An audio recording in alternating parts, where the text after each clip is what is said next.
your stinking paws off me, you damn dirty ape! Bienvenue au podcast Premier Visionnement. The only good human is a dead human! Aujourd'hui, on parle de la franchise The Planet of the Apes. It's a madhouse! Bien entendu, avant de commencer à écouter le podcast, je vous suggère fortement d'écouter le film car on va spoiler le film complètement. Join the expedition. Yes, amusing. A man acting like an ape. Bonne écoute. Bienvenue à la bordure californienne. Aujourd'hui, on parle de La guerre de la planète des singes, sorti en 2017 et réalisé par Matt Reeves, avec Andy Serkis, Woody Harrelson, Steve Zahn, Karen Conoval, Amia Miller, Terry Notary, Ty Olson et Gabriel Chavaria. Je suis Mathieu et oui, aujourd'hui, je vais essayer de vous impressionner.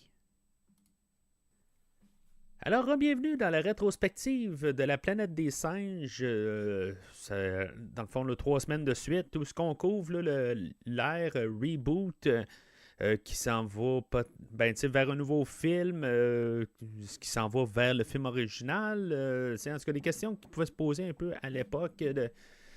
Faut toujours se dire que la franchise, là, rendu jusqu'à là, chaque film se réinvente un peu, va des fois réécrire des affaires là, sur le passé, mais c'est essentiellement un univers reboot où l'original n'existera pas, puis on va peut-être le remplacer là. Peut-être dans le prochain film, en tout cas, c'est ce que peut-être que les rumeurs qu'on va vers ça, là, qu'on va peut-être avoir un nouveau trailer ou quelque chose de même là. En tout cas, on verra bien là, dans ce qui va se passer. Le film aujourd'hui, c'est ça, on a le même réalisateur que la dernière fois, Matt Reeves. Ça n'a pas été long là, après je veux dire qu'on a vu là, que le film avait bien marché, puis on a tout de suite re-signé là, Matt Reeves pour faire la suite. On avait un échéancier là, dans le film là, de l'Aube, puis le film d'aujourd'hui, on va avoir donné le temps là, à Matt Reeves et son équipe là, ou l'écrivain là, Mark Baumbach pour pouvoir prendre leur temps puis pouvoir développer correctement le film. C'est quelque chose que c'est quasiment du jamais vu là, dans toute la franchise là, de la planète des singes. Là, on fait l'épisode 10 dans cette rétrospective-là, les 5 premiers films, c'est ça. On se dépêchait à faire le prochain film là, parce qu'on avait besoin d'argent là, dans le côté studio. Le 6e épisode, j'ai fait là, toute la série télé. Puis, je veux dire, une série télé, souvent, là, c'est pas mal, là, bang, bang, bang, on filme. Après ça, on a eu le film là, de 2001 là, de Tim Burton, où on avait... on a eu vraiment beaucoup de temps là, pour élaborer le film, mais finalement, ça s'est fini en catastrophe, là, pas mal, là, pour... On essaie de trouver des idées, des réalisateurs, puis tout un peu le chaos là, dans une production chaotique. Là, c'est pas mal la définition là, de la planète des singes là, de 2001. Puis ça finit qu'on a manqué de temps à la toute fin. Puis ça paraît, là, en tout cas. On peut toujours retourner là, dans le 7e épisode là, de la rétrospective. Puis...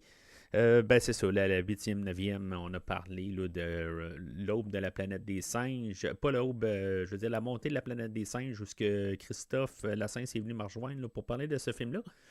Puis la semaine passée, on a parlé là, de l'aube de la planète des singes. Et finalement, on est rendu au film là, que je veux comme parler tout au long de la rétrospective, que j'avais comme hâte de revoir, mais en même temps, il y avait un côté de moi qui me disait...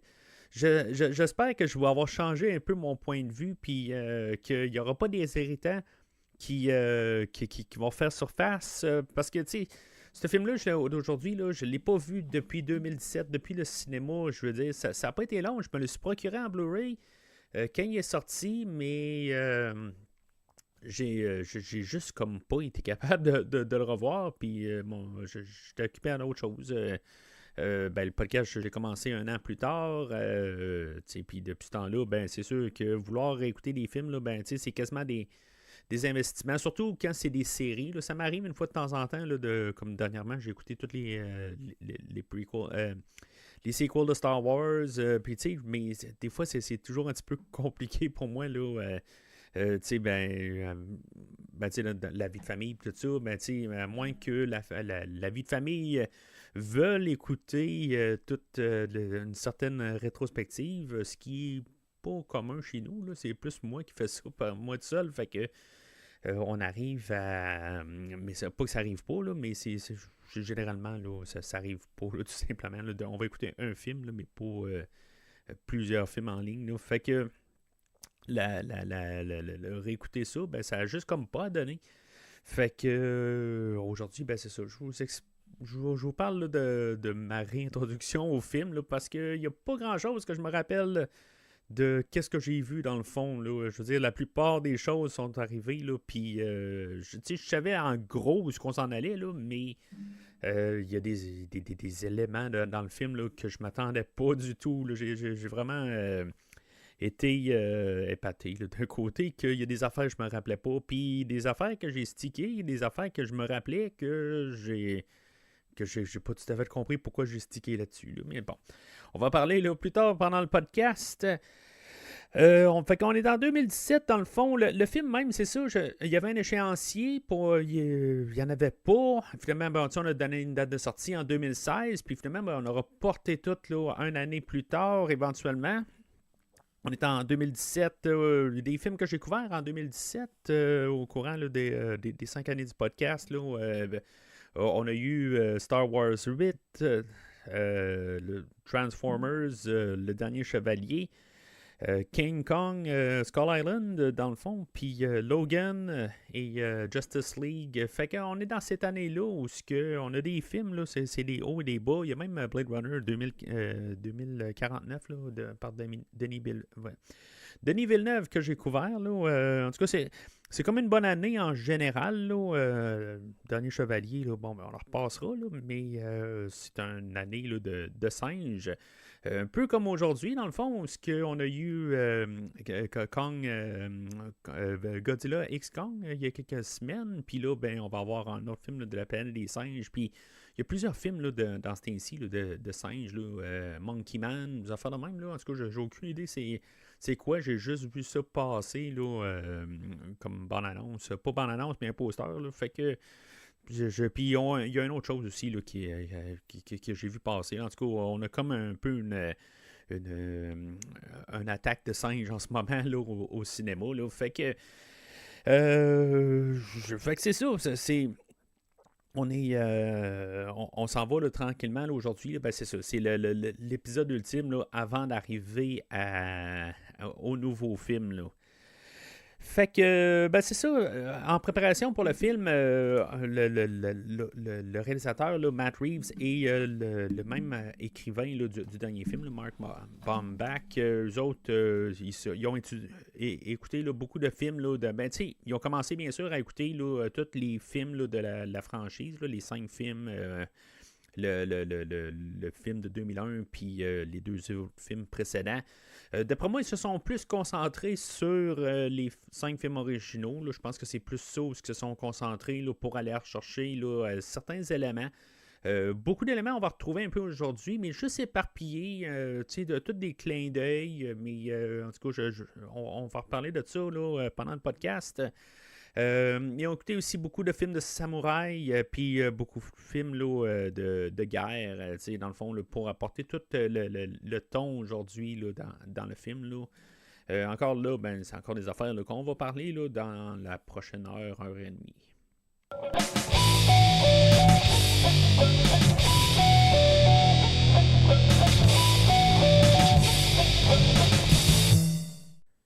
Alors, selon IMDb, le synopsis va comme suit. Il y en a juste un cette semaine. Il n'y a pas un super synopsis là, alternatif là, comme la semaine passée.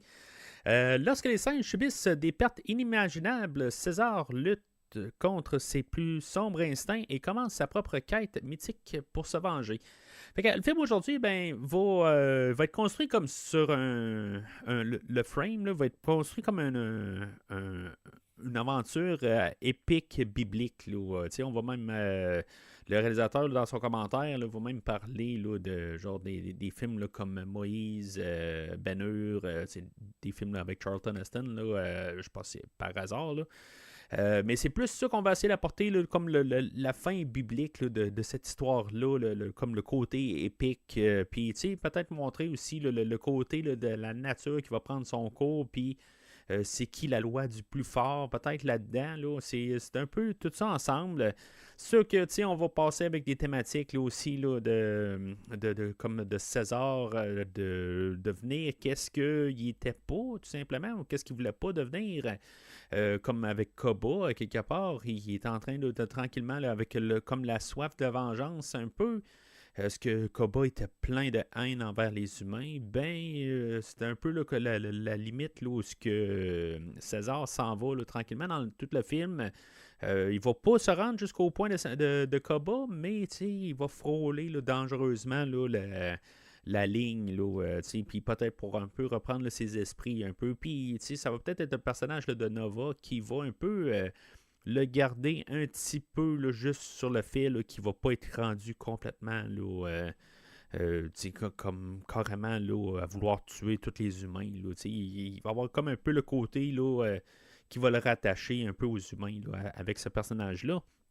Sinon, bien sûr, il y a encore des éléments là, de racisme, l'esclavage, des choses qu'on a vues là, beaucoup, là, surtout dans la première partie, là, la première lignée, la série de films là, des années 70 là, qu'on avait vu. Là, je veux dire, il y a beaucoup de parallèles avec ça, encore avec la science-fiction, les enfants de même, là, fait que on fait ça. Puis c'est ça, bien sûr, c'est enveloppé là, tout là, de thématiques et de clins d'œil, des repères visuels là, de ce qu'on a vu là, dans toute la franchise.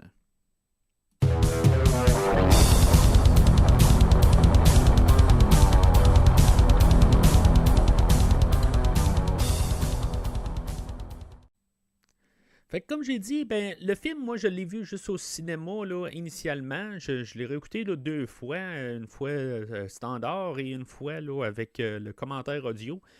Puis bien sûr, il y a une novelisation qui existe, plus un livre prequel là, qui a été écrit là, par Greg Keyes. Que j'ai écouté, là, il était disponible sur Audible. Fait que je me suis tapé là, ce livre-là là, de 9 heures, quelque chose de même. Puis ça a été quand même assez expéditif. Là, entre la semaine passée, là, j'ai pas. On a réussi à rentrer ça, mais ce que je pensais peut-être pas réussir à faire. Là, mais en tout cas, je vais en parler aujourd'hui. Là, c'est sûr que c'est un auteur qui embarque dans. Qui va prendre l'œuvre là, de Matt Reeves et de Mark Baumbach.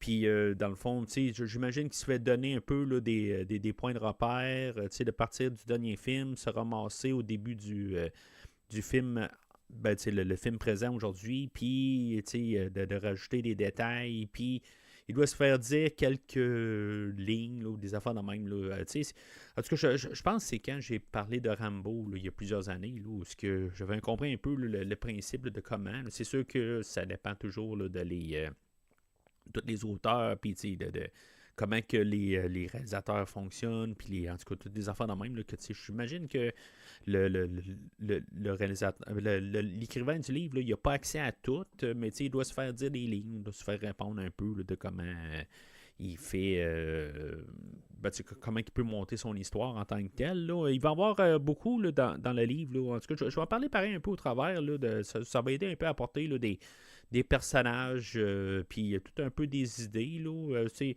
un livre quand même un peu intéressant. Là. Je ne penserais pas le réécouter, là, honnêtement. Là. Je n'ai pas autant d'intérêt que ça là, à vouloir écouter ces livres-là. Mais c'était intéressant un peu pour embarquer. Puis s'il y avait une opportunité là, pour écouter le livre, bien sûr, là, c'était le temps là, pour pouvoir embarquer là, dans la rétrospective. Fait que le livre, c'est ça. C'est quand même quelque chose là, qui était le fun à écouter. Là, juste un peu pour faire un lien entre les deux, comprendre un peu ce qui se passe. C'est sûr que rendu là, quand on a commencé à écouter le film, ils nous mettent à jour là, sur tous les détails. Fait que Quand on le sait tout au complet, c'est pas, c'est peut-être pas nécessairement quelque chose qu'il s'écoute là, sur l'après-coup. Là. C'est peut-être pour un peu élaborer, on va avoir l'élaboration là, du colonel et son garçon là-dedans. Puis un peu, ça va être beaucoup basé un peu sur le personnage là, de Beaux Yeux là, ou Bleus Yeux, là, en tout cas, je ne sais pas comment on l'appelle en français. Puis qu'on lui donne quelque chose à faire, puis qu'il y a un peu un moment là, de gloire. Là, parce qu'en bout de ligne, ben, si vous avez vu le film, vous savez qu'il ne dure pas longtemps dans le film. Puis que dans le fond, il est vraiment là pour être tué au début du film. Fait que, ça lui donne quelque chose à faire, puis qui pourrait être l'héritier là, de César. Puis il y a comme toute une aventure là, où, dans le fond, ils vont empêcher là, les soldats de ramasser là, un gaz un gaz de moutarde, là, quelque chose de même là, qu'on avait là, pendant la Deuxième ou la Première Guerre mondiale. Là. En tout cas, les soldats veulent prendre ça pour pouvoir anéantir tous les singes, puis ça s'est apporté par bateau, puis ils veulent le lancer. Ça se passe pas mal à San Francisco, puis c'est ça. Fait que dans le fond, là, les Beaux Yeux avec une coupe de singes, je me rappelle pas lesquels, là, vont réussir à empêcher ça. C'est pas mal ça qu'ils vont faire. Là. Ben, ils introduisent des singes là-dedans, là, Armand, quelque chose de même. Là. Probablement un clin d'œil à personnage là, de Armando là, dans le troisième et quatrième film. Là. Fait que, il y a toutes des petites affaires de même là, que, je vous disais, ça donne comme un peu un côté là, pour apporter. Là. Puis, c'est ça, il y a des soldats aussi qui passent au travers, où ce qu'on en voit plusieurs, mais je ne sais pas si... je me rappelle pas Preacher, si maintenant il est là-dedans, mais je ne l'ai pas remarqué, mais il y a plusieurs soldats au travers de ça là, qu'on va suivre, puis qui, en tout cas, je n'ai pas remarqué là, dans le film là, qui vont ramener. Mais c'est ça, ça se passe quand même plusieurs mois avant, peut-être un an, là, même avant là, le film d'aujourd'hui. Le film d'aujourd'hui se passe, je pense, 2 ans après le deuxième, l'Aube. Fait que, il y a quand même beaucoup d'affaires qui se passent au travers de ça, mais le livre se passe directement après l'aube, ben, en tout cas quelques semaines, quelques mois après. Là. Fait que, dans le fond, il y a comme un an entre le livre et le film d'aujourd'hui. Là. Fait que on arrive à ça, puis ben ça l'amène aussi là, au personnage là, de Red là, qui se ramasse là, du côté là, de les soldats. Là. Fait que ça finit pas mal sur cette note-là. Là. Fait que, en tout cas, quelque chose que vous pouvez lire, là, ça se trouve sur Audible là, si vous êtes fluent ou vous êtes capable d'écouter l'anglais, là, vous comprenez bien l'anglais, là, ben, ça peut se lire. Hein. L'auteur est un peu monotone, par contre. Là, c'est pas le genre d'auteur que j'aime beaucoup, ou l'acteur que j'aime entendre. Là, je trouve il fait sa job correct, là, mais c'est sûr que après 9 heures, là, ça commence à être à temps là, que le livre a fini. Peut-être juste à cause de l'auteur aussi. Là. Fait que le film, c'est ça, il ouvre, on a des écritures là, qui nous montrent là, un peu, là, dans le fond, on nous dit qu'est-ce qui se passe là, dans le film là, de Rise, dans le film là, de Dawn, puis dans le fond, comme maintenant, on est au film là, de War. En tout cas, je trouve que c'est bien interprété sur l'idée là, de nous apporter ça en texte, puis juste avoir le mot du film, là, puis nous dire c'est ça qui s'est passé dans ce film-là, puis ce film-là. Puis en même temps, ben, ça nous dit que le film d'aujourd'hui, au pire, ben, il ne prend pas en compte les autres films. Là. Si des fois là, qu'on peut arriver et dire ah ben ouais, mais je vois ça, que la suite de tout ça, puis peu importe là. Ou qu'on pense que Cornelius est revenu en navette spatiale là, avec Zira. Là, peut-être qu'on pourrait penser ça pour quelqu'un qui est un petit peu mêlé là, dans tout ça, qui pense que c'est connecté. Ben, je pense qu'avec juste ce début-là, ben, c'est juste pour nous dire qu'on prend juste en compte là, les 2 derniers films. Mais c'est ça, en tout cas, moi je pense que c'est juste une manière facile de nous dire ça si maintenant on cherche plus, là, mais en même temps, si maintenant on est en train de se dire, bon ben, ouais, mais le film là, de Escape from the Planet of the Apes, ben si on est en train de penser à ça, je pense qu'on n'est pas tout à fait déjà assez en train de suivre un peu la série, là, puis, mais en tout cas, on peut lancer là, juste des points de repère. Fait que On est introduit au personnage là, de Red qui aide des soldats. Dans le fond, c'est un gorille là, qui s'est mis à part de toutes les autres, puis qui est comme un peu en mode de survie, là, en train de sauter là, sur n'importe quelle opportunité. Puis lui, il apparaît en masse là, dans le livre. On voit un peu pas mal tout son cheminement là, au travers de tout ça. Ce qui est curieux, pareil, là, dans le livre, ce qu'on nous apporte comme idée, puis j'imagine que c'est un peu endossé là, par le personnage, par le réalisateur le Matt Reeves, où ce que, dans le fond, on appelle les gorilles, là, on va les appeler des Kong. Puis pas à cause de King Kong, mais c'est à cause de Donkey Kong. Puis on va avoir aussi là, des personnes. Ils vont les appeler des donkeys aussi. Là, ils vont, des pas des chèvres, là, mais en tout cas, ils vont l'appeler, là, c'est ça. En tout cas, c'est pas à cause de King Kong. Même s'il y a un bout où ce que le colonel va arriver, il va dire King Kong est mort, là, mais c'est ça, c'est juste. Ça change absolument rien, là, mais j'ai juste comme trouvé ça curieux. Je vais faire remarquer que j'ai écouté le livre avant de réécouter le film. J'avais commencé un petit peu, là, j'avais peut-être écouté là, la première demi-heure, là, le temps que j'avais fini le livre audio, mais fait que j'ai vraiment comme tout rembarqué au complet. Une fois que j'avais fini le livre, là, j'ai recommencé le film au complet, là, juste pour vraiment voir tout qu'est-ce qu'on a essayé de mettre en place avec le livre. Fait que c'est ça. On y place aussi là, le soldat là, Preacher, que, dans le fond, ça va être pas mal son point de vue qu'on va voir en partant. Une chose que peut-être que je vais avoir à dire contre le film qui est plate, parce que, dans le dernier film, j'ai parlé du point de vue là, de César. Au début, on ouvre avec l'œil de César, puis on fermait avec l'œil de César. Aujourd'hui, on part avec le point de vue de Preacher, avec tous les soldats alentours, et que, dans le fond, sont en train là, de monter là, au travers d'une montagne, là, dans une forêt.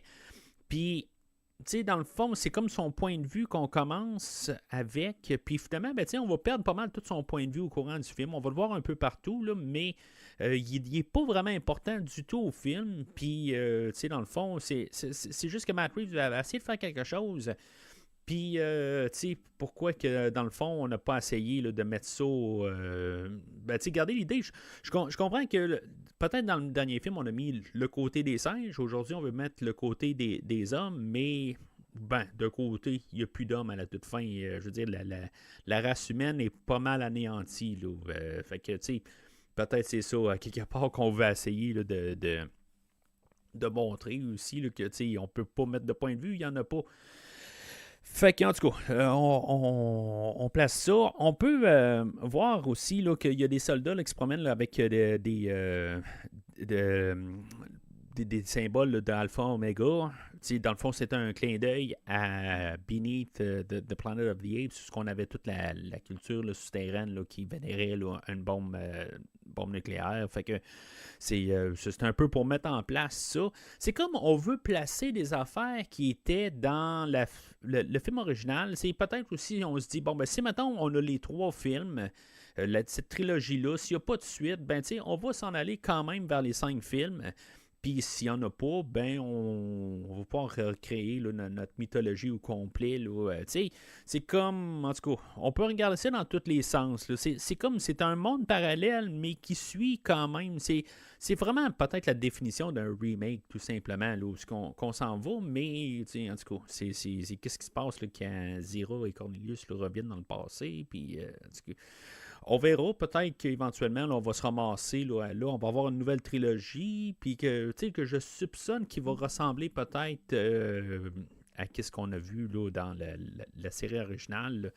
Mais en tout cas, est-ce que ça va finalement amener qu'ils vont retourner dans le temps, puis tout ça? Je ne serais pas surpris. On a une 3e trilogie qui revienne, puis que, dans le fond, là, c'est juste ça serait des films là, qui vont apparaître là, dans quelque chose comme 15 ans, quelque chose de même, mais ça pourrait être intéressant. Rendu là, qu'on a une nouvelle lignée, puis en tout cas, c'est sûr qu'il faut...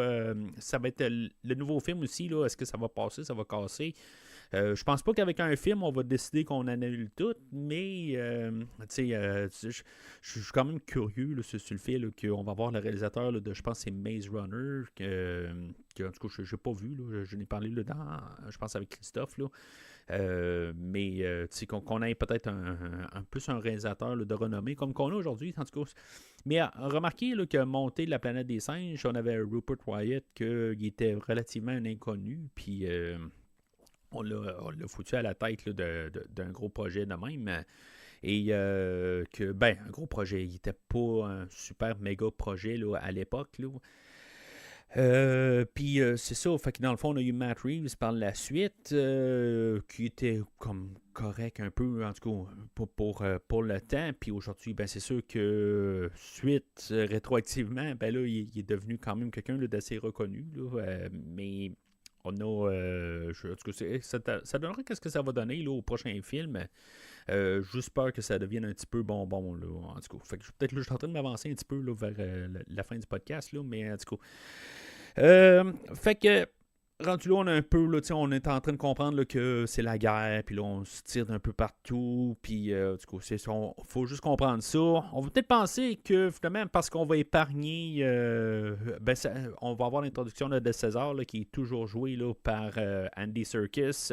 L'animation est toujours là, A1. C'est sûr qu'il est encore un petit peu peut-être meilleur. Meilleur à certains points, puis des fois, on dirait qu'il y a un petit peu plus de flou. Mais pour la générale, je veux dire, c'est remarquable comme travail. Là, Weta encore qui fait là, le visuel, là, je veux dire, ils font un travail remarquable. Il y a une couple de fois là, qu'on va avoir utilisé des CGI un peu, une couple de place. Ça va paraître un petit peu, mais on a vraiment pris notre temps pour être sûr là, que tout va bien. Dans les scènes supprimées, on voit encore qu'est-ce qu'on voyait là, dans le premier film. Là, je ne me rappelle pas dans l'autre. Je pense que je n'ai pas assez fouillé là, sur le DVD voir s'il y avait des scènes supprimées. Là, mais dans celui-là d'aujourd'hui, ben, c'est ça. On voit beaucoup de scènes où on voit les acteurs, actrices qui ont tout l'équipement là, pour prendre les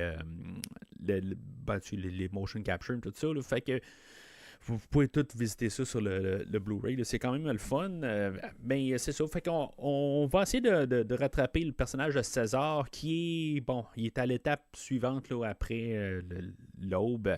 Il n'y a plus de Malcolm. Dans l'histoire de Malcolm, dans l'histoire du livre, je veux dire, on va parler de Malcolm un peu. Là, mais tu sais, ça revient un peu à la suite. Là. C'est comme on fait juste étirer un peu le fait là, que le Malcolm a plus sa place, puis dans le fond, c'est la guerre des singes en ce moment. Là, fait que Malcolm a une petite partie là, au début du livre, là, mais finalement, ils vont se séparer. On va apprendre dans les scènes supprimées, par contre, du film aujourd'hui, que finalement, que Malcolm est allé voir le colonel et que le colonel va l'avoir descendu. Parce qu'en bout de ligne, c'est ça, lui, il veut pas traiter avec les singes. Là. En tout cas, on va en parler là, du colonel du coup, dans un bon bout. Là. Mais en tout cas, c'est ça. Le colonel va avoir descendu là, Malcolm, puis j'imagine que Alexander et Ellie là, avec, ou en tout cas, ils ont été envoyés ailleurs. Là. Mais c'est ça. En tout cas, ça va avec la tradition quasiment là, qu'on avait établie là, de ne pas ramener James Franco. Fait que on avait quelqu'un dans le dernier film, puis on ne l'a pas ramené. Je sais pas. Je sais pas si ça aurait été une bonne affaire de le ramener ou pas. C'est ça. On avait terminé l'histoire la dernière fois. Fait que ça me dérange pas. De toute façon, avec Jason Clarke, j'en ai parlé là, la semaine passée. Fait que j'avais aucun désir là, de la revoir vraiment. Là. En tout cas, ça me dérangeait pas, mais sinon, je veux dire, c'était pas une perte non plus. Le personnage de Maurice, qui est toujours. Qui est toujours second là, à César. On nous réintroduit à pas mal tout le monde, là, à Rocket. Blue Eyes, que lui, il va parler d'un endroit où peut-être que les singes pourraient vivre. Puis, pour un peu éviter la guerre. Dans le fond, ils vont capturer là, quelques soldats, puis ils vont les laisser aller en supposant que, ils montent une bonne foi pour peut-être un peu enterrer l'âge de guerre. Quelque chose qui aurait peut-être dû être fait avant, là. Mais en tout cas, tout à cause de la retombée là, de l'Aube, ben, tu sais, toute la guerre qui a été faite, puis, ben, qu'est-ce qu'ils décrivent là, dans le livre, là. Faut prendre ça un peu canon, pareil, qu'est-ce qui se passe dans le livre, parce que ben, c'est novélisation officielle. Fait que, tu sais, techniquement, c'est canon, en tout cas, jusqu'à temps qu'on décide de faire un autre film là, entre les deux, là, ce qui n'arrivera probablement pas. Il y a même un jeu aussi là, sur PlayStation 4 et peut-être une autre plateforme là, sur Xbox, quelque chose en même sur Steam, là, que vous pouvez jouer, là, qui a été... c'est juste un point and click là, où on fait juste des décisions, là, où ce que même Andy Serkis a fait là, des animations pour ça, là. Où ce que vous contrôlez là, des singes et des hommes, puis dans le fond, ils vont à gauche, à droite, puis qu'est-ce qu'ils font, des affaires de même. Là. Je l'ai personnellement pas joué, j'ai juste pas eu le temps aussi de regarder sur YouTube là, pour voir qu'est-ce que ça avait de l'air. Là. J'ai juste pas eu le temps là, de regarder ça. Avant d'enregistrer, mais bon, ça aurait été quelque chose de plus là, pour apporter, puis bon, supposément qu'il n'y aura pas là, de conclusion, de choses là, qui contredisent qu'est-ce que le livre a fait, des affaires de même. Là. C'est toujours important un peu là, d'un côté, là, mais j'imagine. En tout cas, ça, c'est de la supposition, mais j'ai déjà vu des affaires là, qui, justement, se contredisent, puis sont supposées dans le même univers, puis, en tout cas. Fait que... on a Blue Eyes qui revient, puis c'est ça, il va dire là, pour où ce que les singes peuvent s'en aller, là, puis on est réintroduit dans le fond à toute la famille là, de César, Cornelius, Cornelia, qui, tu sais, dans le fond, on va tous faire un peu des brefs caméos. Un personnage aussi de Winter, qui est dans le fond un gorille albinos, que tu sais, ils vont même mentionner dans le livre, là, fait que, tu sais, dans le fond, que lui, il était jamais, ben tu sais, il était toujours à part, puis peut-être que c'est pour ça un peu aussi qu'il va comme un peu les trahir, puis que, tu sais, dans le fond, il se sent pas bien, là, tu sais, je veux dire qu'il y a de l'air d'absolument là, rien, là, qu'est-ce que tous ses amis singes alentours ont de l'air, fait que, tu sais, c'est ça, tu sais, il y a beaucoup là, ben peut-être si on peut comprendre un peu son point de vue, là, ben peut-être pas le fait là, de vendre tous ses attributs au complet, là, mais bon. Fait que tout a l'air à quand même bien aller jusqu'au soir où ce que César va remarquer là, qu'il y a une infiltration là, où ils sont gardés. Là. Ben, c'est ça, ils vont laisser les soldats partir, mais il y avait Red, le gorille, là, qu'il a pris. Ben, ce qu'on va apprendre, là, c'est qu'il dans le fond, il a offert quelque chose là, à Winter pour finalement ben, qu'il ait la paix. Parce que Winter suppose sûrement que tous ses amis gorilles vont se faire éventuellement tuer. Fait que, tu sais, Red va y offrir, il va dire, garde bien temps, trahis-les. Puis, ben, tu sais, on va trouver une place, mais c'est ça. L'ironie de la chose, ben, c'est que c'est quand même un esclave. Puis, il n'y a pas de. Il y a pas de vie là-dedans. Je veux dire, il se fait traiter là, comme. Bon, c'est moi quasiment, là, mais il se fait traiter comme un chien, mettons. Bon, il y en a qui traitent très bien les chiens et tout ça. Puis, en tout cas, je pars sur une dérape, là, mais il se fait maltraiter. On va mettre ça de même. Ne traitez pas mal vos chiens. Mais c'est ça, fait que éventuellement ce qui arrive c'est que César va remarquer ça, va se fouiller un peu partout là, alentour là, du campement qu'ils ont fait, puis pendant qu'il n'est pas là, ben finalement toute sa famille se fait tuer, ben sa femme et Cornelius, Cornelia et Blue Eyes se font tuer. Tu sais, Blue Eyes dans le fond il n'y avait pas. Si on regarde strictement les films, il n'y a pas vraiment là, de gros moments héroïques qu'il y a eu là, dans le dernier film. Puis, dans le fond, il était là comme support un peu pour donner quelque chose, mais c'est ça. À quelque part, ben c'est ça. On va le tuer. Ça fera pas vraiment quelque chose, je pense. En tout cas, à moi, personnellement, je parle. C'est sûr que ça va détruire là, César, là, lui, quelque part, là, je veux dire, c'est sa famille, là, rendu là, là. Fait que ça va l'amener pas mal là, dans une quête de vengeance là, pour pas mal beaucoup là, du restant du film. Là-dedans, ben, c'est ça. On a comme la musique là, de Michael Giacchino. Là, je vais parler tout de suite de la musique, là, où on a. Tu sais, qu'on nous a placé ça au début, là, tous les encampements, là, puis la musique là, qui va avoir composé, là, ben, j'ai porté un petit peu plus attention parce que la dernière fois, la semaine passée, là, j'ai pas vraiment pris attention. Puis elle faisait sa job, mais en tout cas, c'est ça. Aujourd'hui, ben, je me suis dit, bon, ben, je vais essayer de la garder le plus nerd possible. Michael Giacchino, vous savez au podcast ce que j'ai pensé de Michael Giacchino. Des fois, là, il y a des hauts et des bas, puis plus souvent des bas. Ben, aujourd'hui, la trame, je sais pas comment dire. J'aime beaucoup la trame. Je trouve que ce qu'il a fait comme travail là, est vraiment remarquable.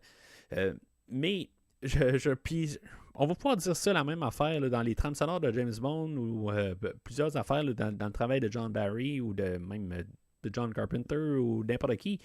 Mais je trouve qu'il va avoir composé une mélodie qui est quand même pas si pire. Là, une petite mélodie au piano là, qu'on entend souvent dans le film, là, puis des fois, ben, réorchestrée avec des trompettes. Puis, en tout cas, elle va revenir à beaucoup d'éléments, beaucoup d'endroits dans le film. Puis, ben, je sais pas, j'ai déjà fait ce commentaire-là. Je pense que c'est dans Jurassic Park ou Jurassic World là, qu'il aura fait là, la trame sonore là, qui a succédé là, à John Williams. Ben, on dirait qu'il va comme... OK, bon, ben, il a trouvé un thème, puis là, ben, il va tout le temps là, le remettre au visage. Bon, c'est une critique sur John Barry, des affaires de même, là, mais en tout cas, c'est quelque chose là, que je vais plus remarquer. Là, peut-être parce que c'est Michael Giacchino là, que j'aime détester. Peut-être, là, ben, tu sais, je vais le dire tout le temps, là, je pense que ça fait longtemps que je n'ai pas parlé de M. Giacchino. C'est comme que c'est un bon orchestrateur, puis il sait faire ce qu'il fait, c'est juste que ses mélodies en général sont pas très très intéressantes. Puis aujourd'hui, ben, ce qu'il a fait, c'est quand même intéressant. Je vais pouvoir y donner. Là, fait que c'est. Pour le peu que je peux donner des plus à M. Giacchino, ben, on va le prendre. Peut-être, ça doit faire une quinzaine de films. Je pense là, que je trouve que c'est lui qui fait. Là. Puis là, ben, je suis parti un petit peu. Je pense qu'on va parler beaucoup là, d'un autre, le Junkie XL. Là. Je pense que ça va être ça un peu là, pour les prochaines semaines là, avec Mad Max puis d'autres films. Là, en tout cas. Fait que, mais ce qui est intéressant aussi là, dans la trame sonore de Michael Giacchino, c'est qu'il y a quelqu'un qui joue dans l'orchestre, Emile Richard, qui est un percussionniste, puis dans le fond, il ne va pas avoir joué dans tout l'orchestre, probablement qu'il vient juste faire un genre de caméo pour dire qu'il vient jouer dedans, là. Mais lui, il a joué là, dans toutes les trames sonores là, de La Planète des Singes là, depuis le film de 1968. Fait que, tu sais, c'est quand même intéressant. Puis même Michael Giacchino, vers la fin, là, je pense que c'est pas mal là, de quand les soldats là, commencent à attaquer.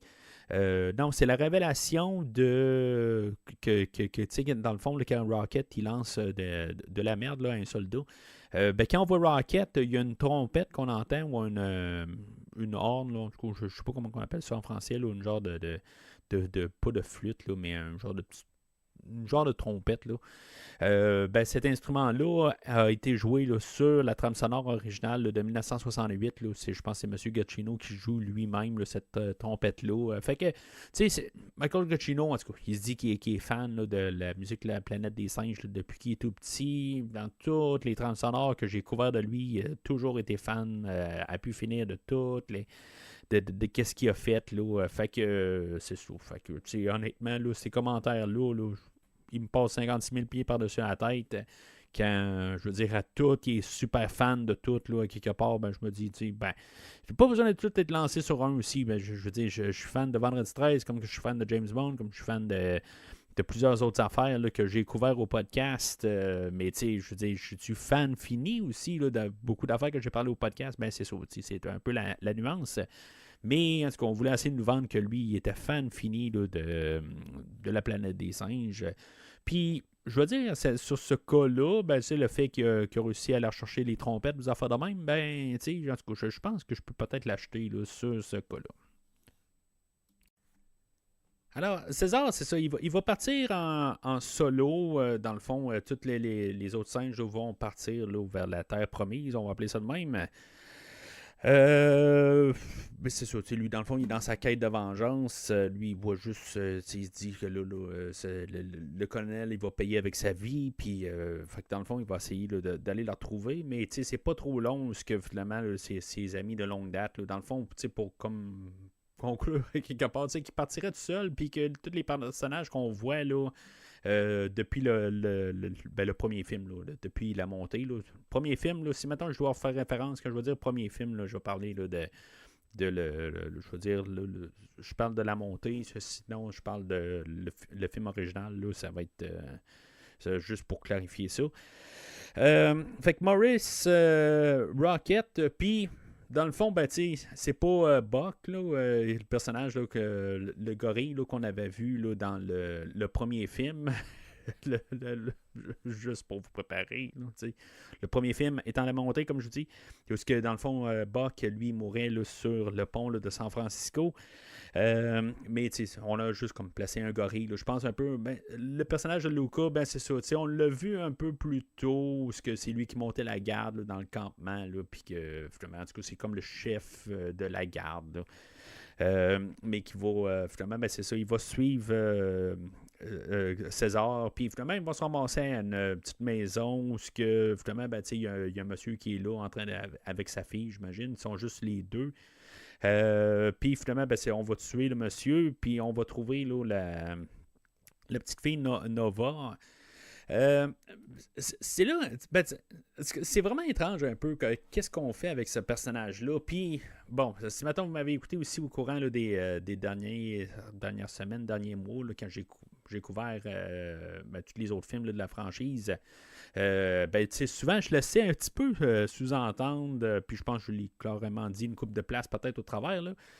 J'avais un problème dans mon visionnement initial avec le personnage là, joué là, par Maya Miller qui s'appelait Nova dans le film aujourd'hui. Puis honnêtement, quand j'écoute le film d'aujourd'hui, je suis en train de me dire pourquoi ça méritait tant que ça. Je veux dire, c'est pas. C'est vraiment pas une grosse partie du film. C'est genre, oui, il y a une scène où ce que Maurice, plus tard, il va imiter Charlton Heston, puis il va dire Nova, tu t'appelles Nova, ou quelque chose de même, là, qui était pris là, du deuxième film là, de la planète des singes. Mais c'est ça, en tout cas. Je sais pas. Je sais pas quoi vous dire là-dessus. Pourquoi que c'était si comme dramatique là, qui était appelé Nova. Je pense que j'en avais parlé avec Christophe. Puis, dans le film aujourd'hui, je sais pas, je veux dire, on va faire mention qu'elle s'appelle Nova, je pense, 2 fois, puis c'est tout. C'est vraiment un clin d'œil. Puis, je sais pas, on dirait que ça m'a comme répugné. Je sais pas, je voulais partir contre le film ou pas. Là. C'était comme le gros défaut quasiment du film. Là. Puis, finalement, là, il y a... on s'en fout tellement. Là. Mais c'est ça, il n'y a comme pas de logique. Je me dis, techniquement, si mettons, si mettons on sort plusieurs années, puis finalement on se ramasse en 3000, le premier film là, se passe en 3100, 3178, quelque chose de même, là, le secret de la planète. 3978, c'est ça. Fait que, tu sais, il y a une autre personne qui s'appelle Nova, tout court, jouée par Linda Harrison un peu plus tard. Je veux dire, c'est tout simplement ça. Là. Je sais pas. J'avais besoin peut-être d'un bon massage pour me calmer. Là. Je pense que j'ai sorti du film aujourd'hui. Là. C'est vraiment là. J'en ai quasiment honte là, d'avoir passé ça. Mais bon. Fait que joué par Nova, 11 ans à l'époque, actrice que j'ai vu dans rien d'autre, je crois bien. Puis, elle n'avait pas joué dans grand-chose à cette époque-là. Puis, elle joue encore dans des petites choses. Là, la dernière affaire qu'elle a fait, là, c'est en 2022. Fait que, bon, c'est ça. Fait qu'en tout cas, en tant que tel, avec le personnage que, dans le fond, son père vient de se faire tuer devant ses yeux, on imagine que, tu sais, quand elle l'a vu, puis elle n'est pas allée se cacher. En tout cas, moi, c'est ce que je me dis, là. Mais sinon, ben, tu sais, elle va... devenir. Ben c'est ça, tu sais, aussi, là, comme le elle va régresser pendant tout ben, elle a déjà régressé, je pense. Elle a été touchée là, elle a été infectée là, par la maladie. Là, qu'on va comprendre un peu plus tard là, que dans le fond, il faut régresser là, les humains, puis qu'elle, dans le fond, elle ne pourra pas parler. Mais c'est ça, je veux dire, son père ne sera pas affecté, je pense bien. Là. Non, parce que justement, il parle de tout ça. Fait que pourquoi il n'a pas été infecté? Bon, il ne faut pas peut-être se poser la question, mais sinon, ben.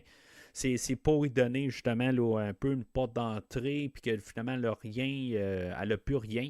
Ça va être un personnage qui va être quand même un peu important, qui va apporter quelque chose pendant le film. C'est sûr que, tu sais, elle va apporter là, un peu le ballon à César pour le fait que, tu sais, dans les 2 premiers films, il était prêt à empathiser avec les humains. Puis c'est ce qu'elle va garder avec lui aussi, qui va être important aussi pour pas qu'il perde tout un peu de tout ce qu'il faisait de lui César, puis qu'il ne devenait pas Koba. C'était important pour ça. Autre chose que j'ai remarqué, puis c'est en écoutant le réalisateur, quelque chose que je n'avais pas réalisé, pourtant on nous l'avait mis quand même assez au visage, c'est sa poupée. Sa poupée, ben, c'est ça qui va finalement amener à ce que le colonel va être infecté un peu plus tard. Quelque chose qui est quand même assez important, puis amené quand même assez intelligemment, puis vraiment subtil dans le fond, où ce qu'elle va comme promener là, la poupée infectée. Mais c'est ça. Fait que finalement, ça va amener à la perte là, du colonel. Là. Mais bon, y avait-il une autre manière ou on avait-tu vraiment besoin de elle? Ben, je pense que juste pour le fait, là, pour donner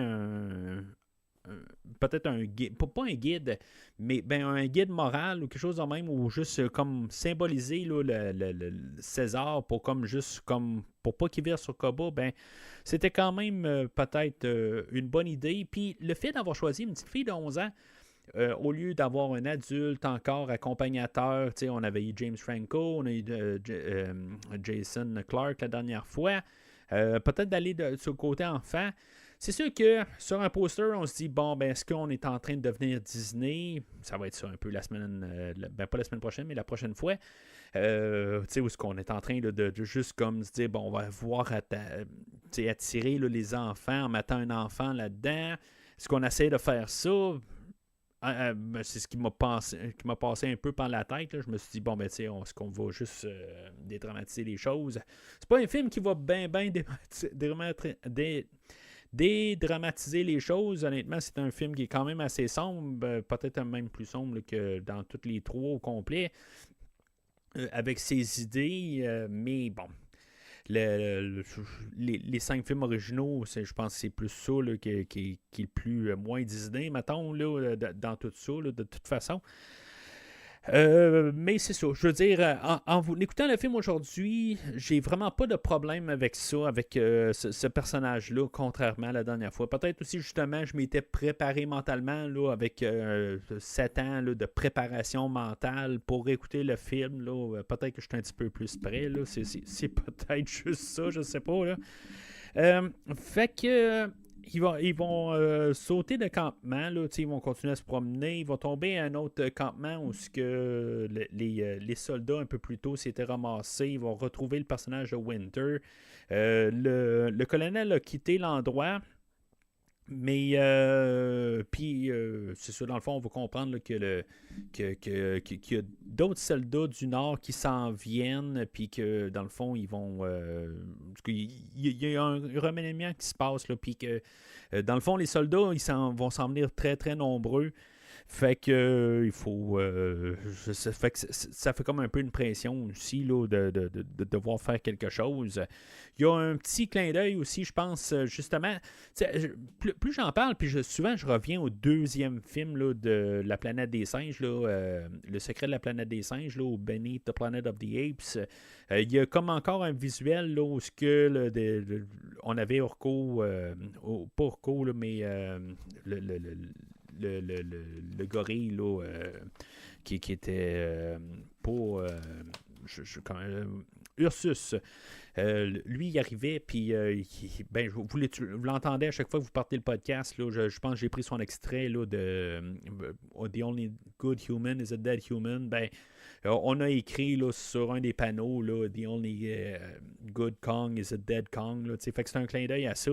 Mais je remarque qu'il y a beaucoup de clins d'œil qui sont faits à le secret de la planète des singes. Subtil, mais beaucoup d'idées que finalement, je commence à espérer quand même que si maintenant on est pour refaire le film ou les deux films originaux en trilogie là, prochainement, ça serait le fun un peu là, de faire ça, qu'on ait des suites à ça. Je vais faire remarquer qu'on a. C'est Christophe là, qui m'avait fait remarquer ça, là, dans le fond, là, que les écrivains là, du premier film, là, Rick Jaffa et Alicia Silver, les deux ont fait. Ils avaient écrit là, la montée, puis dans le fond, je pense qu'ils ont écrit une partie là, de Dawn.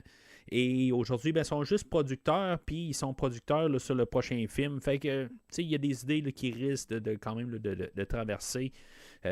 Puis c'est ça, à quelque part, si mettons on amène ça, on s'en va vers une nouvelle trilogie qui pourrait peut-être refaire le film original. Ça pourrait être intéressant, là, le fait là, de pouvoir revoir ça, mais dans un autre angle, puis ça soit moins garoché à la fin, là, comme qu'on a là, à la fin là, du secret de la planète des singes, que c'est comme le film le moins aimé. Même je vois du monde là, sur certains sur Facebook, là, sur certains groupes où ce qu'ils disent qu'ils écoutent la planète des singes. Puis souvent, le secret de la planète des singes, ça tombe être le film où ce que le monde n'aime pas. Je pense que Christophe aussi, c'était pas son film. Puis moi, c'est celui-là qui m'a embarqué là, dans la franchise. Fait que c'est toujours une question de point de vue.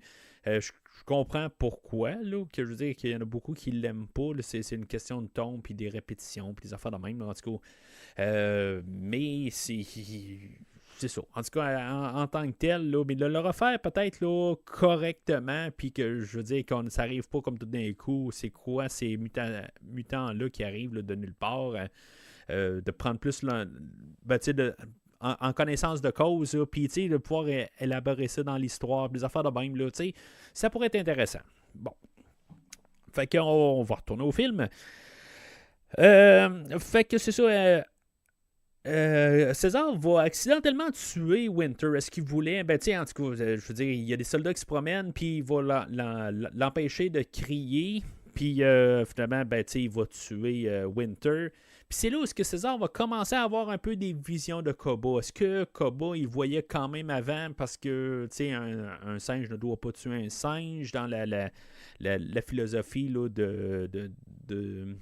des singes. Fait que, mais c'est là où Koba va un peu lanter.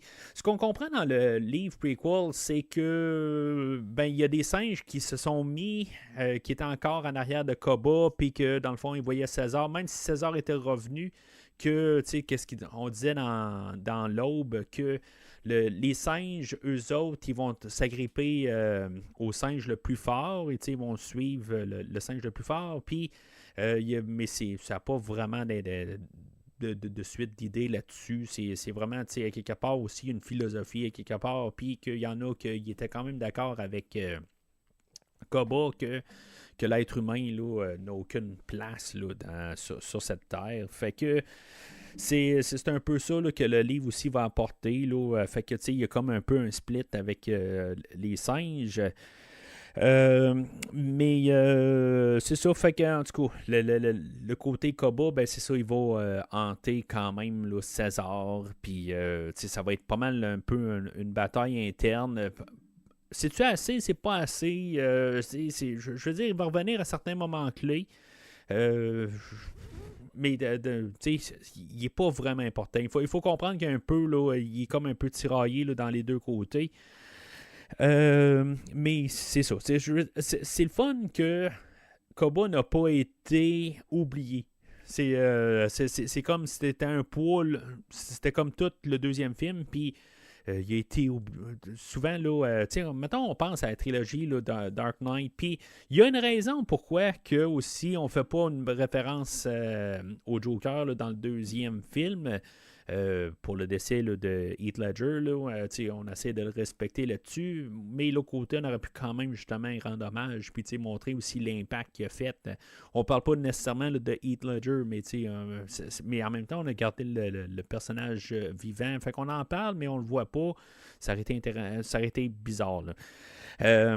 Mais avec le film d'aujourd'hui, ben c'est ça, on va comme embrasser le fait qu'il était important dans le deuxième film, puis que dans le fond, c'est les retombées de tout ça, puis c'est tout ça ensemble. Fait que, je pense que on va avoir gardé l'idée pareil. Il y a eu de l'impact. Souvent, une trilogie va souvent revenir au premier film, puis pas vraiment, sans dire qu'ils vont oublier le deuxième film, mais on va toujours revenir plus au premier film que le deuxième film. Puis là, ben, c'est ça, le film d'aujourd'hui, ben, il est vraiment les retombées du deuxième film, puis il harmonise les trois films ensemble. C'est contrairement à beaucoup de trilogies là, qui revient au début. Là. En tout cas, je sais pas si c'est clair, là, je me répète un peu, mais en tout cas, c'est un peu l'idée là, qu'on apporte Koba, puis on revient là, quand même là, pour dire qu'il était important. Puis qu'il y a eu de l'impact avec sa mort. Puis le fait aussi que même que César, il l'a tué à la toute fin pour essayer de reprendre son trône. C'était une bonne affaire, c'était pas une bonne affaire. Puis ça va le hanter pareil. Puis, est-ce qu'il irait mieux à partir de là, parce que dans le fond, il n'aurait jamais tué un singe là, jusqu'à là. Là, il va tuer Winter. Je pense accidentellement, mais en même temps, ben, c'est avec sa rage, tout ça. Puis là, ben, c'est ça, il devient Koba tranquillement. Fait que ils vont se rendre à un autre campement, puis le campement là, du colonel en question.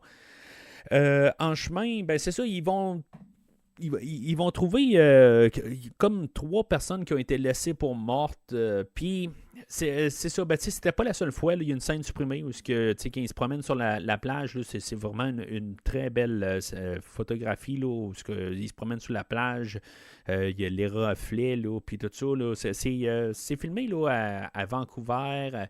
À plusieurs places là, canadiennes. Là, c'est pas mal dans les mêmes endroits qu'ils ont filmé là, dans le dernier film. Là, où on a filmé aussi en Colombie-Britannique. Mais on a filmé aussi, là, je pense que c'était... parce que je vais en parler un peu plus loin, là, mais il y a une place où ils ont filmé Le Revenant là, avec Leonardo DiCaprio, là, à Calgary, puis c'est pas mal les mêmes endroits. Là. En tout cas, dans le fond, c'est pas mal là, dans ces endroits-là, quand il arrive au campement du colonel. Là. Mais c'est ça, dans le fond, on voulait montrer, puis c'est pourquoi on a supprimé les autres scènes, là, ben, on voyait là, qu'il y avait le colonel, il tuait aussi des soldats, fait que là, c'était pas tout à fait clair. Ben, c'est ça, on apporte l'élément qu'il manquait dans dans le film original. Comment qu'on fait pour arriver avec des humains qui ont dévolu, qui sont plus évolués, qui tout d'un coup sont rendus comme des primates, puis ils ont pris essentiellement là, vraiment la place des singes.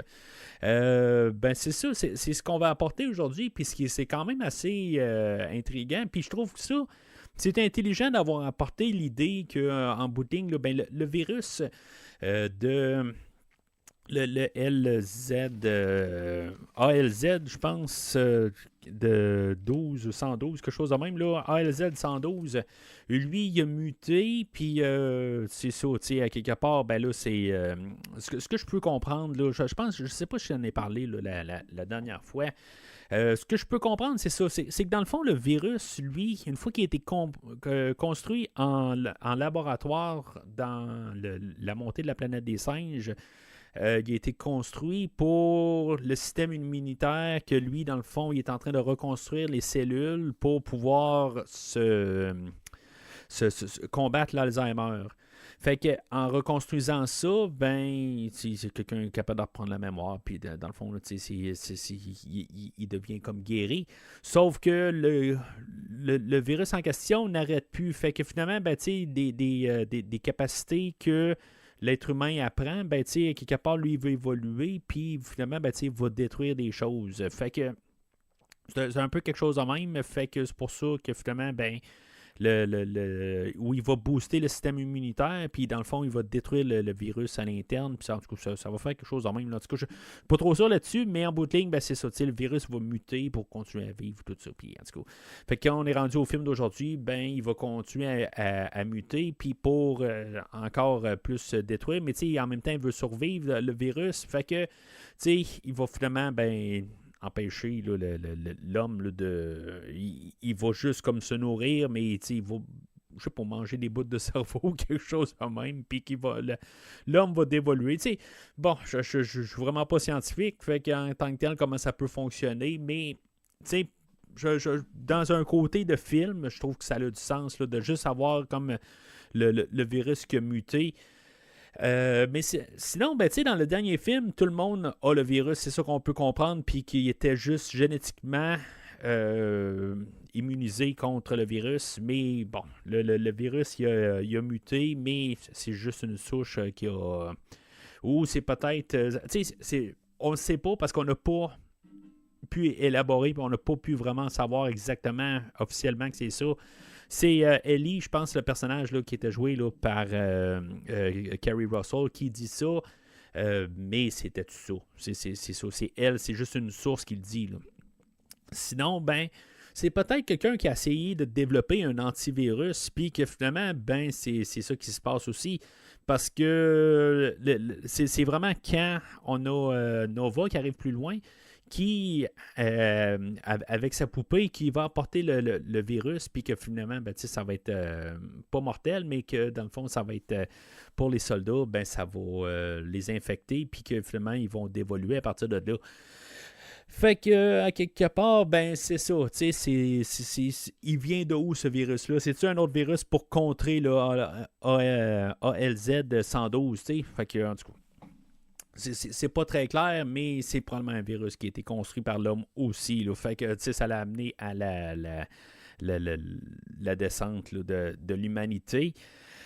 Fait que c'est ça, ils vont. Tu sais, il y a une scène, puis ça, je trouve ça, je veux pas dire cheap, là, mais à quelque part, tu sais, je parlais là, de le remplaçant de Buck tantôt, puis, tu sais, il est là juste pour donner une scène, pour être cute un petit peu avec le personnage de Nova. Il va y trouver une fleur, puis il va la mettre sur son oreille, puis il va se faire tuer la scène après. Dans le fond, juste pour montrer que il était bien smart, Lucas, puis il était bien cute, mais finalement, ben, dans le fond, il faut juste comme ça faire dire que ben, il va mourir.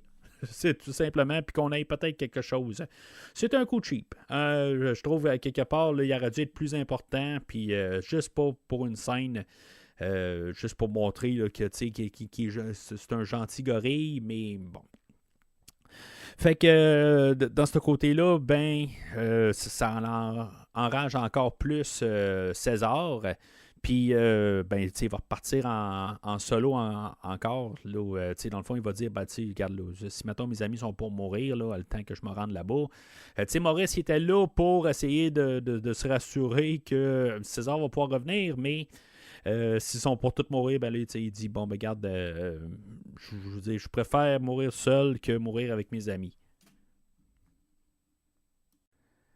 Fait que César part tout seul, puis il se ramasse un bout, mais c'est clairement un clin d'œil au film original où il y a des épouvantails là, en X, puis où il y a des singes qui sont gardés dessus. Puis là, ben, voyons, César, il va commencer à interroger un survivant, puis finalement, ben, le gorille va lui dire, ou le singe, le chimpanzé, là, en tout cas, le singe va lui dire là, qu'il y a. Ben, qui est forcé à travailler là, pour faire un mur, puis finalement, ben, ça sera pas long, mais finalement, César va se faire capturer, puis apporter devant le colonel. Fait que le colonel, joué là, par Woody Harrelson, je pense que c'est la première fois que je parle de Woody Harrelson dans le film, dans tout le podcast. Là, mais honnêtement, là, tu sais, son personnage est supposé peut-être être un Marlon Brando là, dans Apocalypse Now. On va faire des clins d'œil à Apocalypse Now une couple de fois là, dans le film aujourd'hui. Tu sais, c'était comme un road trip là, pour se rendre au colonel, pas mal comme le film Apocalypse Now là, que j'ai parlé, je pense, c'est l'année passée. Tu sais, il y a un peu de parallèle avec ça. Et on peut-tu le comparer à Brando? C'est un autre personnage là, à part entière. Je pense que la première fois que j'ai vu le film, c'était dans les choses que je peux me rappeler. J'embarquais pas vraiment avec le personnage. C'était juste un colonel qui a perdu la tête. Pendant le livre, là, on élaborait pas mal là, toute la relation entre le colonel et son garçon. Ils sont là tout le long du livre. Là, puis c'est ça, à quelque part, je prends note aussi, là, parce que on voit une photo enfant de son gars, mais son gars était lieutenant, puis dans le fond, il y a une photo de lui jeune, mais il n'a pas, il a plus de 12 ans, là, le garçon, il a vieilli, il est devenu un lieutenant. C'est toute une famille ils ont été à la guerre. Vous pouvez penser quasiment à Forrest Gump, puis le lieutenant Dan, où ils ont tout le temps été soldats, toutes de génération à génération, peut-être. Là. C'est ça que ça me faisait penser, moi, de toute façon. Là. C'est comme ils sont tous morts dans une guerre ou quelque chose de même, là, ou suite à ça, ou quelque chose de même. Ils ont toutes des médailles de certaines guerres, tout ça. Là. Fait que. Mais c'est ça. Fait que lui, ce personnage-là, ce qu'il faut comprendre, là, c'est que oui, il était un petit peu parti dans sa démence, pas pareil comme Marlon Brando là, dans le film d'Apocalypse Now, mais c'est que je trouve ça intéressant d'un autre côté, c'est que d'un côté moral, il est devenu vraiment un soldat où ce que lui, dans le fond, c'est pas personnel en tant que tel qu'est-ce qu'il fait. Oui, à quelque part, des fois, il va sauter un peu un gasket parce que, tu sais, en bout de ligne, oui, il a dû tuer son enfant, puis s'il n'y a aucun plaisir là-dedans, parce qu'on peut se dire, il est fou d'avoir fait ça, mais lui, en quelque part, dans son entraînement puis dans sa philosophie de la chose, c'est que c'est comme son enfant ou l'humanité. Puis il a fait le dur choix. Puis lui, dans le fond, il est là pour faire les choix difficiles. Puis qu'en en tant que tel, son enfant était infecté. Puis il aurait pu infecter toutes les autres. Puis c'est ça, à quelque part, il y avait un dur choix à faire. Puis lui, il combat pas les singes. Lui, il combat la survie de l'humanité. Puis ça n'avait pas passé, je pense, la première fois que j'ai vu le film. C'était comme un peu, je cherche juste la guerre en bout de ligne, puis il est carrément là, parti. Là, mais en le réécoutant, puis en voyant un peu plus le contexte, je peux comprendre en tant que tel son point de vue, mais je veux dire, je ne serais pas capable de faire ce qu'il a fait là, en tant que tel. Là. Mais c'est ça, je veux dire, c'est le côté, c'est qu'il n'a comme pas le choix. Puis parce que sinon, c'est la descente aux enfers.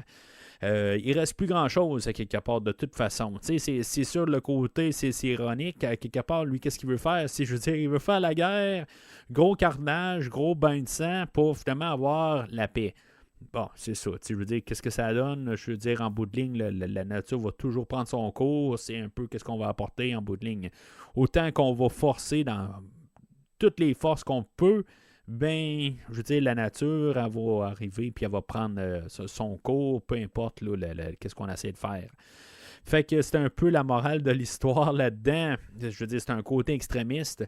Je suis pas en train de dire qu'il a fait le bon choix. Là. Je veux juste qu'on comprenne. Là. Je veux dire, dans sa philosophie à lui, c'est ça qu'il voit. Lui, à quelque part, là, il s'est dit, il faut il faut faire à tout prix, puis il a tué des femmes, des enfants, puis des soldats, des amis, des enfants, son propre enfant, tout ça, pour justement essayer d'arrêter là, la fin de l'humanité. C'est tout simplement ça. Puis finalement, c'est ça. C'est ça qu'il faut comprendre avec lui. Puis c'est ça, à quelque part, ben, encore peut-être des petits clins d'œil un peu à Beneath the Planet of the Apes, où ce que, on a comme tous les soldats qui sont comme en train de comme peut-être le vénérer à quelque part, ou ce que je veux dire, lui il est comme dans sa tour, tout seul, en train de tout regarder, puis tous les autres soldats le regardent. Tout ça. En tout cas, moi je voyais pas mal un peu le visuel qu'on avait quasiment là, vraiment à petite échelle là, dans le secret de la planète des singes, là, mais je voyais vraiment un similaire, quelque chose qu'on a essayé de leur rechercher. Là. Mais c'est ça aussi, une scène supprimée où ce que le colonel il passe au travers là, de toutes les troupes et est en train de lui donner une motivation pour comprendre là, que dans le fond, là, c'est eux ou nous autres. Là, c'est ça qu'à quelque part. Ce qu'on va comprendre un peu là, dans toutes ces scènes-là aussi, c'est que là, les singes sont là pour construire un mur, pour pouvoir se défendre contre des soldats du Nord qui s'en viennent, qui veulent récupérer là, qui suppose que le colonel a mal viré à quelque part, qui est viré fou, qui est devenu Marlon Brando tout simplement, qui a gardé l'armement, puis dans le fond pour se battre contre les singes. Puis que dans le fond, ils vont venir, ils vont dire, ben là, tu étais en train de virer fou, fait que, tu sais, on va aller récupérer nos armes, puis ça va finir là, tu sais. Fait que c'est tout ça un dans l'autre aussi. C'est un peu élaboré dans le livre aussi, là, pour démontrer aussi que, tu sais, juste par logique, ils savent un peu que ben, c'est ce qu'ils appelaient là, le simian flu, là, le flux simien, quelque chose de même, là, que même si ça s'appelle de même, c'est pas les singes qui l'ont partagé, là, qui ont répandu ce virus-là, c'est l'homme qui l'ont fait puis qui l'ont répandu, en bout de ligne, là, c'est à cause d'eux autres. Puis que ça n'a aucun rapport avec les singes. Mais c'est ça, dans la mentalité du colonel, c'est que lui, ben je veux dire, s'il ne reste plus d'hommes, ben, ça va être eux autres qui vont prendre le dessus. Puis en même temps, ben, ils sont biologiquement plus forts. Puis la loi du plus fort dans l'environnement, ben, ça va être le singe qui va dominer sur l'homme. Fait que, tu sais, c'est tout ça ensemble. Puis je trouve ça vraiment intéressant. Quelque chose que je pense que j'avais pas attrapé du tout là, dans la première fois que j'ai vu le film. Mais quelque chose que j'aime vraiment voir là, dans le film aujourd'hui. Là. Tu sais, ça fait poser des questions. Ça fait comme, si on serait dans cette situation-là, qu'est-ce qu'on ferait? Tu sais, c'est vraiment, là, c'est des pensées, là, ce que je veux dire, qu'on veut jamais se rendre là, on veut jamais avoir ces pensées-là, mais que, tu sais, comme dans tout film ou émission de science-fiction, ben, que c'est bien fait, ben c'est ça, ça nous fait poser ces questions-là, puis comme vous savez, ben, c'est des choses que j'aime bien là, explorer. Fait que c'est ça, César, ben lui, c'est ça. Il comprend un peu de son côté, mais je veux dire, là, le colonel va utiliser César comme un peu un symbole. Comme il dit, c'est pas personnel. Il voulait pas tuer ses enfants nécessairement, mais on peut comme un peu l'interpréter dans le côté. Moi, en 2017, ben, je l'ai interprété que il voulait pas faire ça, mais dans le fond, il voulait être super cruel, des affaires de même. Mais en revoyant le film aujourd'hui, c'est pas, je peux croire littéralement qu'est-ce qu'il dit, qu'en bout de ligne, ben, ça devait être fait. Comme quand il est rentré le campement, il n'est pas arrivé pour tuer tout le monde. Il est arrivé, il a voulu tuer le César, puis il a accidentellement tué quelqu'un d'autre. Il a tué ses enfants. Mais c'est ça, lui, à quelque part, il veut comme les briser, puis en même temps, ben, c'est ce qu'il veut faire, c'est qu'il veut dominer, tout court, il veut que l'espèce humaine résiste. Puis, mais là, c'est ça, le côté là, diabolique peut-être de lui, c'est qu'il va utiliser les singes, puis il va les utiliser comme esclaves pour construire son mur. Puis, c'est ça, pour pouvoir combattre là, les autres humains. Il y a comme un triangle là-dedans là, qu'on va apporter à toute fin du film. Là, dans le fond, on a des humains dans un coin, on a d'autres humains dans un autre coin, puis on a les singes là-dedans. Puis, c'est vraiment, je trouve, quand même assez bien monté. En tout cas, j'aime quand même là, tout un peu l'idée là, de tout ça. Fait que, tu sais, on va essayer de briser César. Il y a un bout, tout ce qu'on va comme l'attacher devant toutes les autres les autres singes. Tu sais, dans le fond, on comprend que les singes qui ont quitté, là, ben, les singes que toute la tribu là, de César ben, a été capturée et que dans le fond, c'est les autres qui travaillent à faire le mur à César, au colonel. Puis c'est ça, fait que il y a tout un peu là, tout ça au travers de ça. Pendant ce temps-là, ben, c'est ça, on a nos autres singes survivants. Ben, il y a un autre singe qui s'est rajouté à eux autres, là, le personnage là, de. Bon, on va l'appeler Bad Ape. Là. C'est joué là, par Steve Zahn, que lui, il va être un petit peu le Jar Jar Binks là, du film. Là. C'est comme, c'est un singe qui est un peu maladroit, puis des fois, tu sais, son côté maladroit va aider. Là, fait que c'est sûr que je le déteste pas tant que ça, mais je ne raffole pas dessus. Il y a une fois, là, il y a tout le temps un petit peu un moment pour faire rire un peu. Est-ce que je les aime chacun? Non. Est-ce que, je veux dire, je suis tout le temps là à me dire, bon, ben là, tu sais, j'ai-tu besoin de lui pendant tout le film? Il rôde la limite, mais dans le côté négatif. Il est juste passer la frontière, mais il est loin de Jar Jar Binks. C'est ce que je vois arriver à la fin à dire. Mais il y a des petits moments, là, je veux dire, où il y a des fois, c'est quand même correct. Là, je veux dire, oui, il y a une couple de fois, ça m'a fait sourire un peu. Mais des fois, je me dis, bon, ben, c'est trop, puis on n'a pas besoin de ça. C'est comme les jumelles qui mettent à l'envers. Sur le coup, ça m'a fait rire un peu, mais je me suis dit, tu sais, c'est trop enfantin, c'est trop nono comme réaction.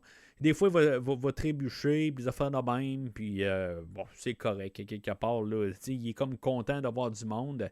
Sauf que ce que j'aime, c'est la performance. J'adore vraiment la performance là, de Steve Zahn. Qu'est-ce qu'il va avoir apporté, là, il est comme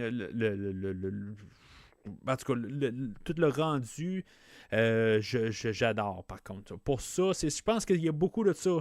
Tandis que Jar Jar Binks, ben, il est encore dans les débuts là, de l'informatique, puis peut-être pour ça aussi que j'adhère moins un peu à Jar Jar Binks.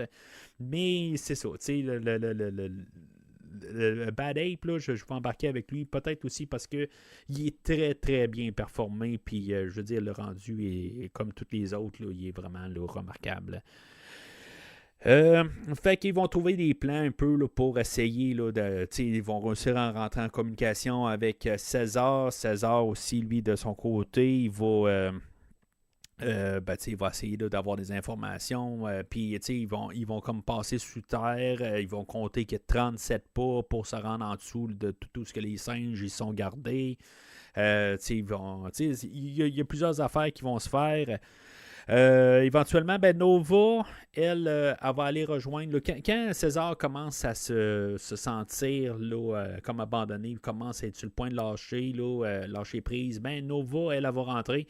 T'sais, à chaque fois, par contre, ce qui est bizarre, là, à chaque fois que Nova arrive, c'est comme s'il y a un genre d'ange ou quelque chose en même. Là. C'est comme tout arrête, puis elle se promène, puis elle s'en va voir César, puis il y a la petite musique là, de Michael Giacchino par-dessus ça, puis c'est comme un peu trop à quelque part. C'est comme je dis, c'est comme il y a comme un sentiment d'ange à quelque part, là, juste pour puis comme elle est apporté là, comme si c'est comme un genre de messie qui s'en vient, quelque chose de même. Là. Peut-être pour apporter aussi justement le côté là, épique biblique là, dans tout ça, là, comme genre un envoyé de Dieu là, qui dit à César, là, ben, lâche pas, là, je veux dire, on va te guider là, vers un meilleur monde. Puis, tu sais, ben c'est ça, tu sais, elle va amener sa poupée, puis elle va le laisser à César, tu sais, je veux dire, comme pour un réconfort. Ce que finalement, ben, le colonel, le lendemain matin, quand il va sortir César de sa cage, ben, il va voir la poupée, puis il va juste aller la ramasser. Il va dire hey, c'est quoi ça? Puis c'est comment ça s'est rendu là? Puis il va même l'amener jusqu'à sa cabane. Puis c'est sûr, dans le fond, son acte de négligence ben, va finalement être sa déchéance. Fait que, tu sais, c'est c'est bien placé, c'est juste que, tu sais, pourquoi qu'il s'est ramassé jusqu'à là, jusqu'à la ramasser, c'est un petit peu une nono, un peu, il fallait que ça se ramasse entre ses mains, là, rendu là, tu sais, comme son père, lui, il était pas infecté, il était à Nova, tu sais, je veux dire, je trouve que ça n'a juste pas de sens. Le garçon au colonel a été infecté, mais le colonel n'a pas été infecté. Fait que, tu sais, je veux dire, il doit avoir un certain contact qui doit être fait. Là, je me dis, à quelque part, ben, tu sais, là, ce que je dis beaucoup là, dans les dernières semaines, ben, on va parler de COVID, puis on voit comment aussi que la COVID s'est répandue assez facilement, puis, tu sais, après un toucher sur quelque chose, n'importe quoi. Fait que, tu sais, je veux dire, y a-tu des gens qui sont immunisés génétiquement ou pas? Je pense qu'on n'est pas rendu à là pour la mutation de ce virus-là. Sinon, ben, c'est sûr que c'était collé sur la poupée quelque part, puis j'imagine que soit juste en la prenant, ben, il s'est contaminé les mains, puis après ça, il s'est rongé les ongles, puis il s'est contaminé, quelque chose de même. Je sais pas vraiment, ou je veux dire, il s'est couché, parce que là, genre, la poupée est genre à côté de son lit, je veux dire, il avait besoin d'une poupée pour se réconforter, ou quelque chose de même, là. Tu sais, je sais pas tout à fait. Mais finalement, ben, tu sais, ça a été, il va être carrément infecté, là, par ça. Mais c'est ça, fait que c'est ça, on va parler de ça là, dans 2 minutes, mais c'est ça, fait que là on essaie de tout monter, là, puis on essaie là, il y a Rocket là, qui va essayer là, de couvrir le Nova pour sortir là, qu'elle a pu sortir, puis juste pas être impliqué là, dans toute la rébellion, ou en tout cas de ce qu'ils vont essayer de sortir, mais les singes essaient de sortir en douce, dans le fond, on a creusé un trou en dessous, puis qu'ils vont pouvoir se sauver par là. Puis c'est ça, ben, il y a comme déjà un système d'égout qui est en dessous, puis là, ben, dans le fond, ils ont juste à creuser un petit trou, puis je veux dire, c'est genre un mètre, quelque chose en même, là. En tout cas, je veux dire, ça n'a pas l'air très très stable comme plancher, là, mais bon. Fait que c'est ça, fait que sont tout est mis en place, là, dans le fond, là, pour la grosse affront, là, puis la grosse finale épique de la fin. Fait que on arrive pas mal là, à l'attaque là, de tous les côtés. Là. Dans le fond, ça va démarrer là, avec Rocket qui va lancer là, des tas de merde ou quelque chose dans le même. Là. Un des soldats qui surveille alentour. Puis ben, dans le fond, il va se sentir bien insulté. Fait qu'il va rentrer là, dans l'enclos. Puis finalement, ben, on va prendre le dessus sur lui. Puis finalement, ben, on va avoir les clés pour sortir. Puis c'est ça dans le fond là, on est en train là, de faire évacuer des singes, puis finalement ben César lui dans le fond il va vouloir il trouve ça curieux quand même que le colonel lui a été il réapparaît pas tout à fait là, une fois que l'alarme est lancée, puis fait qu'il y a quelque chose qui dans le fond, il va dire je comprends pas, tout ça. Est-ce qu'il savait que peut-être qu'il y avait un virus ou quelque chose de même sur la poupée? C'est ça, je me suis mis à repenser là, sur ma deuxième écoute. Je me suis dit, tu sais, est-ce qu'il voulait vraiment, comme il s'est dit, bon, ben, ça va les infecter ou quelque chose de même? Est-ce qu'il est là un peu à penser à ça ou c'est juste comme du hasard?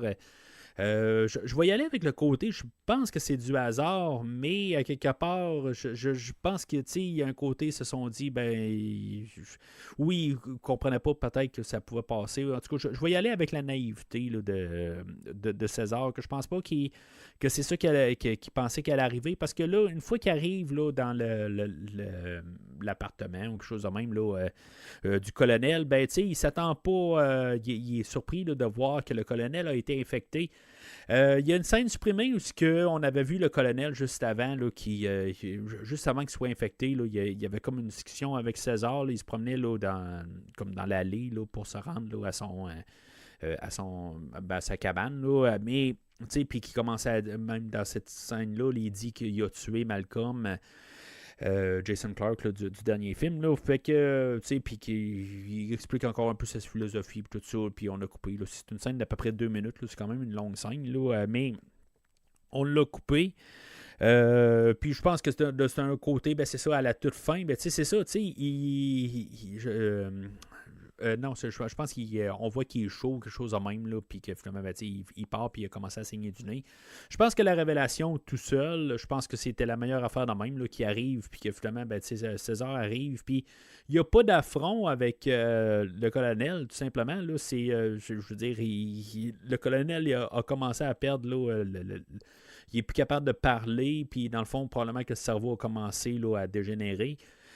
Selon le réalisateur, la scène avant, c'est comme c'était trop songé qu'est-ce qu'il disait la scène avant que là, tout d'un coup, qu'il a commencé à perdre là, des fonctionnalités, là, que là, tout d'un coup, ça ne marchait pas tout à fait.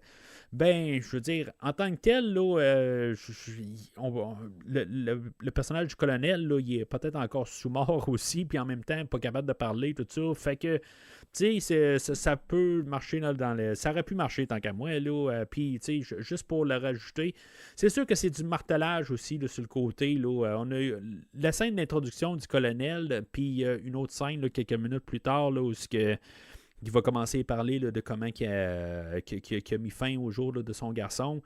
Ces deux scènes qui sont très fortes là, dans les monologues là, des monologues. Là. En tout cas, des scènes d'exposition là, du colonel là, que j'adore là, en tant que tel. Là, puis peut-être en rajouter encore un autre. Là, on n'avait peut-être pas besoin de ça. Mais c'est ça. Fait que le César est là pour le tuer, là, je veux dire, toujours dans sa quête de vengeance, mais c'est ça, à quelque part, là, je pense il y a un peu de tout. Il y a le fait où je pense qu'il se rend compte que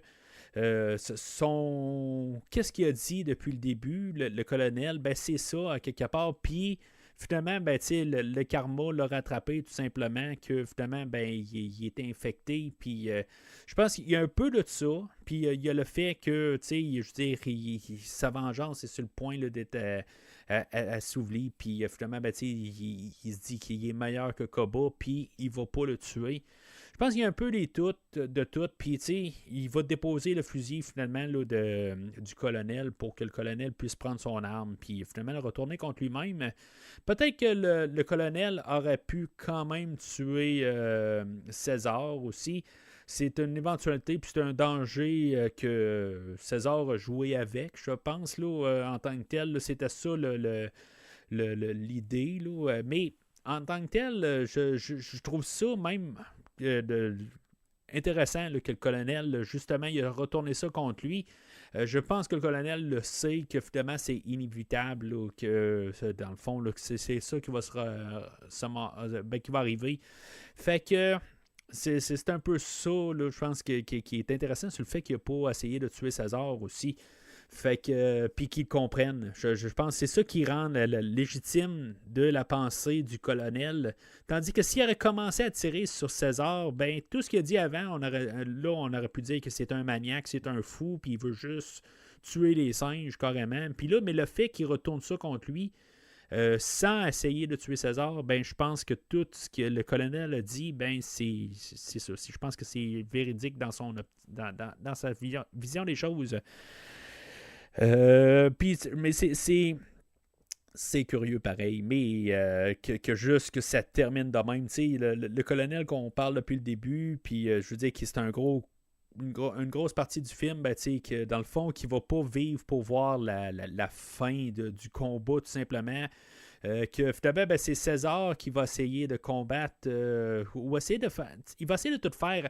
Le fait qu'il est monté en haut, c'est là qu'il peut voir tout le terrain, il peut voir que la guerre a commencé, que dans le fond, les hélicos des soldats du Nord, eux autres, ils arrivent pour dans le fond, ramasser les armes pour pouvoir abattre l'armée là, du colonel. Puis, en tant que tel, qui ont de la misère, je sais pas pourquoi passer les murs, dans le fond, c'est tous ceux-là qui sont sur Terre, j'imagine. Il va remarquer qu'il y a une genre de grosse bonbonne de gaz, là, une énorme, là, ou en tout cas, qui va pouvoir faire sauter, puis que finalement, ça pourrait faire exploser le mur carrément. Mais il n'aurait pas pu voir, si maintenant il ne serait pas monté là, dans la cabane du colonel, il n'aurait pas pu voir ça. Fait que c'est comme un peu tous les éléments, un amène à l'autre, puis les affaires de même. puis pour que les singes puissent partir. Parce que là, en même temps, ben, les singes se font tous carrément massacrer aussi, là, parce qu'il y en a un qui est avec son gros canon en arrière, là, directement là, pris là, de Rambo 4, là, où on avait Rambo qui tirait là, sur en arrière d'un canon. Ben, c'est ça, on a un peu la même scène. Puis on a justement Red qui est à côté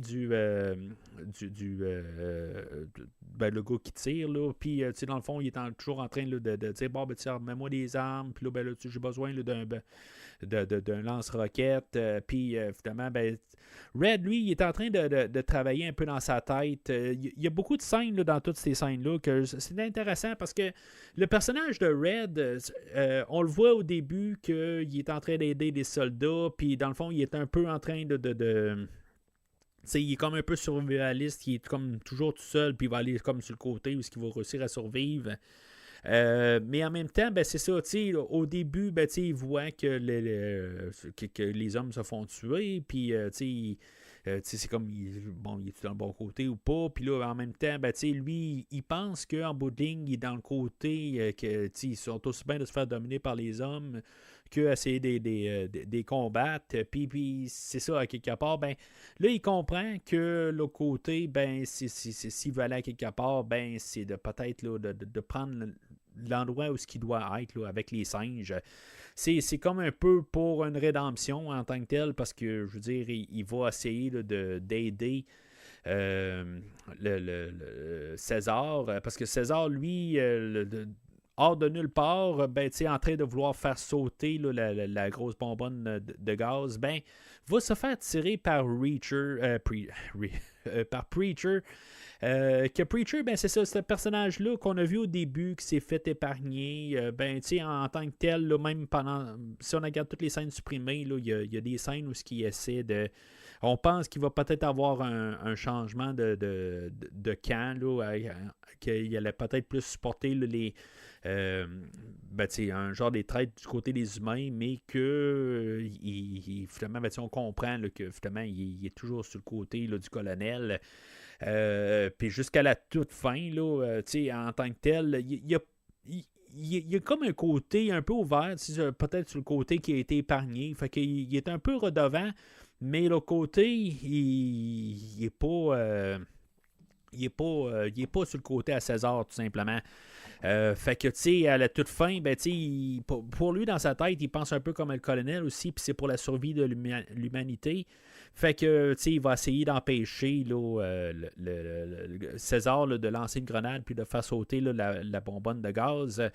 Puis ça va être un coup mortel, dans le fond, là, ce qu'on va apprendre. Là. Mais, tu sais, en tant que tel, là, quand il va vouloir vraiment tuer César là, d'un dernier coup, ben, il y a Red qui va finalement avoir changé de camp, lui, puis il va se dire, ben là, à quelque part, là, c'est les singes là, qui doivent dominer. Là, l'homme est parti trop loin. Puis finalement, ben, c'est ça, où ce que le gars qui est en train de tirer, là, ben, il va se rendre compte que Red a viré de camp, puis finalement, ben, il va carrément là, assassiner là, le personnage de Red. Mais c'est fait que ça, sur ça, ben César réussit à lancer sa grenade et faire sauter là, tout le mur au complet.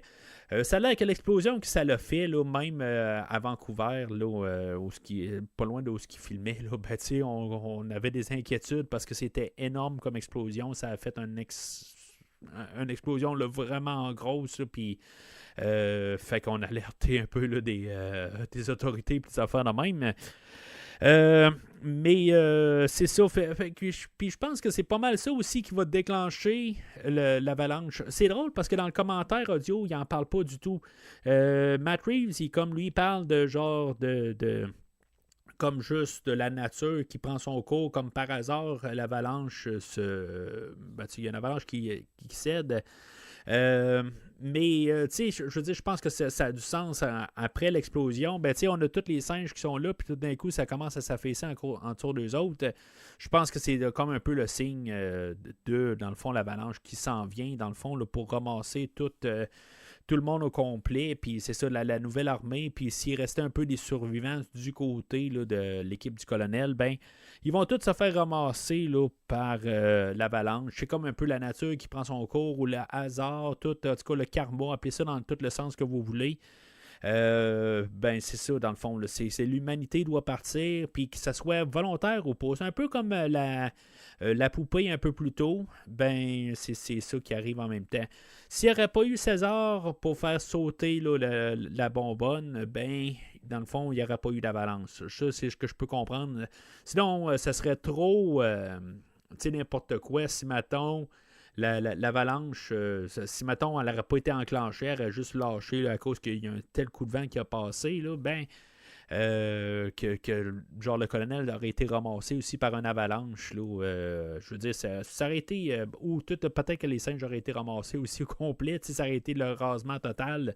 C'était le moment où ce que le réalisateur arrive, il dit, là, ben, là, c'est le moment là, du le Red Sea, là, où il sépare, là, pas le fleuve rouge, là, mais, je ne sais pas comment on l'appelle, le lac rouge, en tout cas, parce que supposément que Dieu a ouvert le passage là, pour les Juifs, là, en tout cas, lisez votre Bible là, dans la section de Moïse, là, ou écoutez plusieurs films là, avec Charlton Heston, là, les 10 commandements, les affaires de même. Là.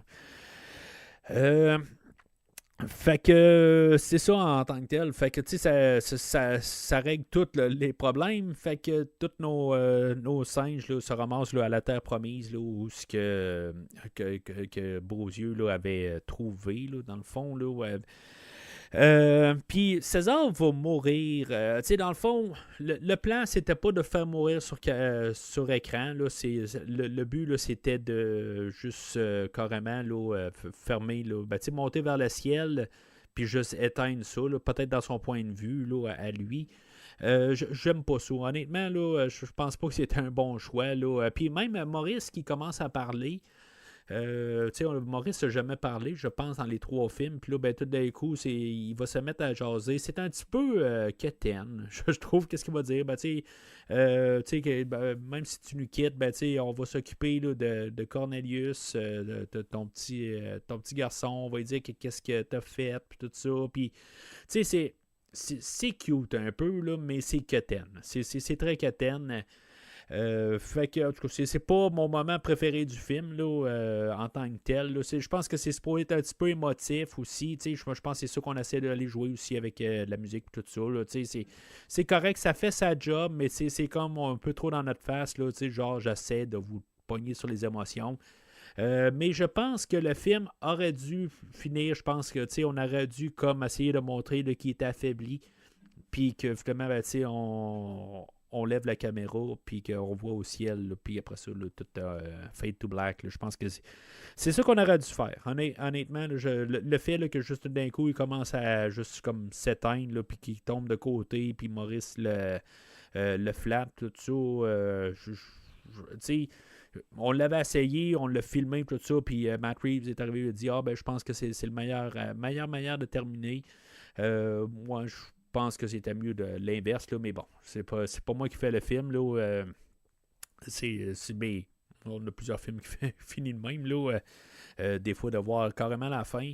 Est-ce que César aurait dû mourir sur le champ de bataille? Ça c'est ça que je me suis posé comme question. Je veux dire, est-ce qu'il aurait dû comme carrément là, finir là?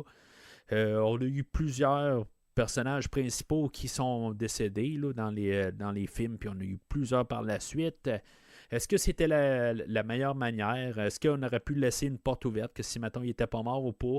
Je trouve ça correct, peut-être, de montrer que, il est mort, puis je veux dire, dans le fond, c'était son histoire à lui, puis si, mettons, que, justement, on aurait fait to black à la toute fin, on aurait pu dire, bon, ben, on peut faire un 4 à partir de 16h, tout ça. OK, c'est beau, là, on a mis ça de définitif, il est mort, puis c'est correct. Je veux dire, on a fini l'histoire, puis on reprendra pas avec lui. On ne sait pas de garder une porte ouverte. Je dis ça de même.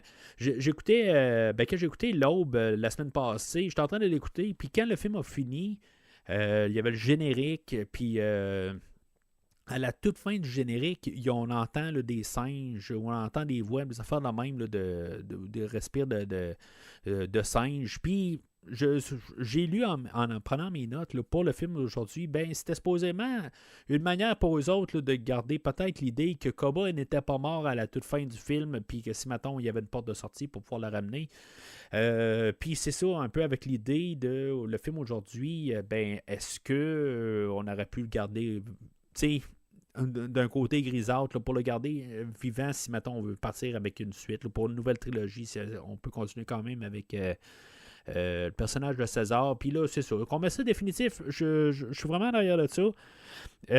Sauf que c'est la manière que c'est apporté. Puis, mourir sur le champ de bataille, c'est cliché un peu. On l'a vu souvent. Ou des fois, je veux dire, mourir de ses blessures. À quelque part, c'est bon, c'est cliché, mais je pense que d'un côté, c'est correct. C'est juste la manière que c'est exécuté là, pour les 15 dernières secondes. Ça aurait pu être modifié. Je pense que c'est plus ça. Puis c'est sûr qu'on a passé à côté du cliché du colonel qui l'a finalement tué en même temps. Puis que finalement, ben, c'est César je vous dis, qui est mort en deuxième, mais que le colonel est mort avant. Ou qui se sont entretués. Là, c'est un gros cliché que j'aurais pas voulu voir, que je trouve que c'est quand même bien fait là, dans ces côtés-là. Là. Mais c'est ça. Dans tout ça, là, je trouve que la finale est réussie, mis à part là, les 15 dernières secondes.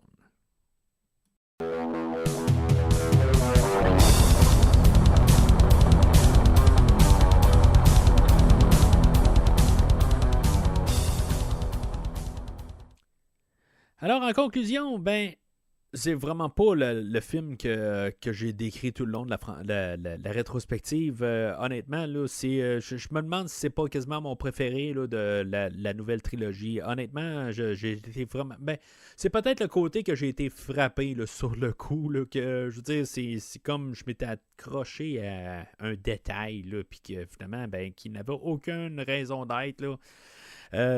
Fait que, je veux dire, je le mets au pied égal avec l'Aube. Je veux dire, l'Aube là, était un film vraiment excellent. Je le mets sur le même pied. Honnêtement, c'est un film là, qui est quand même assez vraiment solide. Toute la philosophie en arrière de tout ça, ben, je veux dire, c'est quelque chose que je trouve vraiment intéressant à penser, à regarder là, dans cette optique-là, de voir que, bon, c'est beau, c'est comme on est dans The Walking Dead, mettons, où l'humanité a décédé, mais que finalement, ben, même après tout ça, ben, il y a quelque chose d'autre qui arrive, puis que finalement, ben, l'humanité est plus capable de se reproduire ou n'importe quoi. Il y a comme une fin inévitable que personne n'a vu venir, puis qu'on est comme, mettons, là, je suis présentement en train de réécouter Walking Dead, là, je mets ça de même, là, mais je sais pas ce qui se passe à la fin. Là. Moi, j'ai arrêté quand Rick est parti, puis c'est tout. Là. Fait que j'ai pas vu la fin, puis là, c'est là que je m'en vais là, pour finalement voir la fin. Là. Mais fait qu'en tout cas, tout ça pour dire que je faisais juste expliquer mon analogie. Là. Mais c'est ça, en quelque part, je trouve ça intéressant de penser à ça.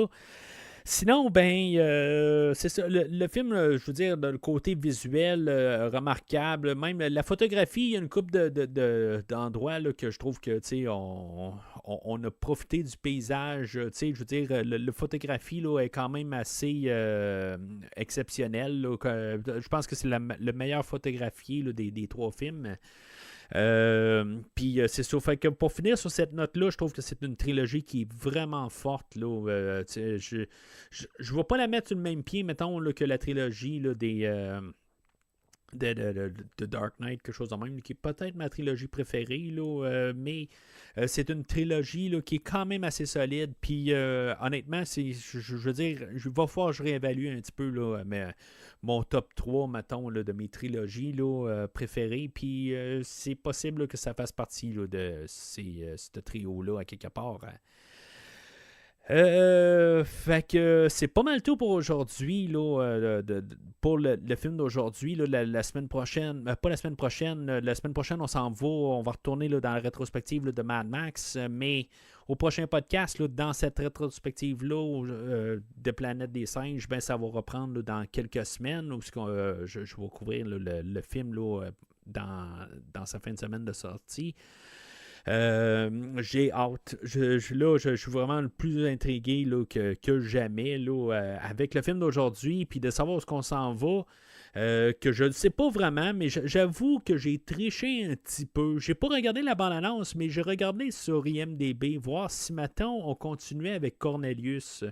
Je sais ce que peut-être que je pensais, mais finalement, ben, ce que je peux comprendre, c'est qu'on continue pas avec Cornelius. OK, il faudrait que je regarde, puis j'ai juste à regarder sur IMDb, là, puis juste le nom des personnages, là, puis on se ramasse avec un César. Là. Fait que d'après moi, là, c'est un descendant, puis c'est plusieurs années après là, le film d'aujourd'hui. Fait que c'était le seul autre spoiler que j'ai découvert, puis j'en voulais pas plus. J'ai hâte là, de juste comprendre où est-ce qu'on s'en va avec ça là, dans le prochain film. Puis de savoir vraiment si, mettons, on va essayer de rattacher ça avec le premier film, le film là, de la montée de la planète des singes, là, voir si, mettons, on essaie là, d'avoir là, des personnes qui ont traversé le temps, puis tout ça, puis tu sais, de ramener le côté science-fiction à l'état pur, là, je veux dire, le voyage dans le temps, le voyage spatial, tout ça, ça m'intrigue de vraiment embarquer, puis d'avoir quelqu'un qui arrive du passé, puis qui est, tu sais, de voir comment on va pouvoir apporter ça dans le film. Là, ce que j'ai peur, par contre, c'est le réalisateur que je connais pas son travail, puis en voyant un film comme Maze Runner que j'ai pas vu, mais que, tu sais, j'ai un préjugé. Là, je le dis tout de suite, là, j'ai comme un préjugé, mais tu sais, j'ai l'impression que ça a l'air d'être plus un film qui est genre fait commercial, puis tu sais, qu'on ne va pas trop aller en superficiel. On va y aller superficiel, mais tu sais, qu'est-ce qu'on a montré avec les 3 derniers films là, de La planète des singes, qu'il y en a beaucoup plus que le visuel, puis c'est pas des films d'action, c'est des films que, tu sais, il y a de la philosophie en arrière de ça. Quelque chose qui avait été perdu là, un petit peu là, dans quelques films là, au centre de ça, mais qu'on a ramené là, dans les derniers films que j'ai bien aimé. Là. Fait que, tu sais, j'ai peur pour ça. Mais en tant que tel, là, où est-ce qu'on s'en va, puis sachant qu'au moins on a les mêmes producteurs en arrière, j'espère on va l'avoir contrôlé. Là. Tout simplement, c'est que c'est plate à dire. Là. Je veux dire, ça sonne mal en plus que si, mettons, le réalisateur est contrôlé puis il ne sera pas à son plein potentiel, puis ça va mal tourner là, pour Tim Burton à cause de ça, justement. Mais j'espère juste qu'on va juste quand même regarder puis on va dire ben tu sais que c'est un bon successeur au film puis que tu sais qu'on va pas partir là, dans le côté facile puis que tu sais qu'on va devenir un film d'action avec des singes puis tu sais qu'on va ramener le côté là, de philosophie que si mettons tout d'un coup le passé revient pour les hanter puis des affaires de même, peut-être que justement on pourrait changer tout ça. La prochaine trilogie pourrait être sur le côté du point de vue des humains puis faire un peu comme les films originaux, voir qu'est-ce qui se passe à partir de là, puis ça pourrait être intéressant à partir de là. Mais en tout cas, comme je dis là, puis je le martèle, là, ce que j'ai peur, c'est que ça devienne un film d'action. Puis c'est ça que la planète des singes n'est pas. Il y a à peine de l'action dans ces films-là, puis il y a de la violence, il y a des explosions, mais l'action, c'est pas. C'est souvent assez rapidement réglé. Là, même aujourd'hui, ben, on a une grosse explosion, c'est à peu près ça. Là, on a un peu des hélicoptères, des affaires de même, là, puis c'est tout. Là. Fait que, c'est ma peur, mais je vais rester confiant parce que justement, on a les mêmes producteurs en arrière. Là. Fait que c'est tout pour aujourd'hui. Ben, n'hésitez pas là, à commenter sur le film d'aujourd'hui. Est-ce que c'est le meilleur de la trilogie? Est-ce que les 3 sont autant au même pied? Des affaires de même. N'hésitez pas à en parler dans les commentaires. Est-ce que c'est, je veux dire, c'est une des trilogies qu'on parle pas assez et souvent pas. On va parler là, de la trilogie Dark Knight, la trilogie des Seigneurs des Anneaux. On va parler de plusieurs trilogies, mais souvent, on n'en parle pas de cette trilogie-là quand on a vraiment 3 excellents films. Mais bon, n'hésitez pas à en parler sur les réseaux sociaux, Facebook, Twitter et Instagram. Mais sinon, d'ici le prochain épisode, je vous dirai bien au revoir en vous embrassant, mais je sais, je suis ben trop laid. And that completes my final report until we reach touchdown. Merci d'avoir écouté cet épisode de Premier Visionnement. J'espère que vous vous êtes bien amusés. The Almighty created the age in his own image, gave him a soul and a mind. Je vous donne rendez-vous la semaine prochaine pour la couverture d'un autre film. Cut up his brain, you bloody bamboos! Si vous voulez entre-temps regarder le catalogue complet du podcast et télécharger des épisodes passés, rendez-vous sur premiervisionnement.com. It's a bloody nightmare. Vous pouvez aussi suivre le podcast sur plusieurs plateformes, dont Apple Podcast, Spotify, Podbean, Google Podcast, Amazon Music et YouTube. N'hésitez pas à donner une critique de 5 étoiles sur la plateforme de votre choix. Is he bad? Is he deviant or a freak of nature? Vous pouvez également suivre Premier Visionnement sur Facebook et Twitter pour rester informé de nouveaux épisodes. We're a peaceful people. We don't kill our enemies. We get our enemies to kill each other. Premier Visionnement a besoin de votre aide pour grandir. Vous pouvez partager le podcast avec vos amis qui s'intéressent au cinéma de tout genre. Thing up there, an atomic bomb? God? Le podcast a également besoin de votre support monétaire pour continuer. Avec un don de 10$ pour un ou 25$ pour 3 films non franchisés disponibles sur Netflix ou n'importe quel support nécessitant pas un achat, le podcast s'engage à couvrir votre choix dans les 3 mois pour vous remercier de votre don. Silence the animal! En espérant vous voir au prochain épisode. You maniac! You blew it up! Oh, damn you!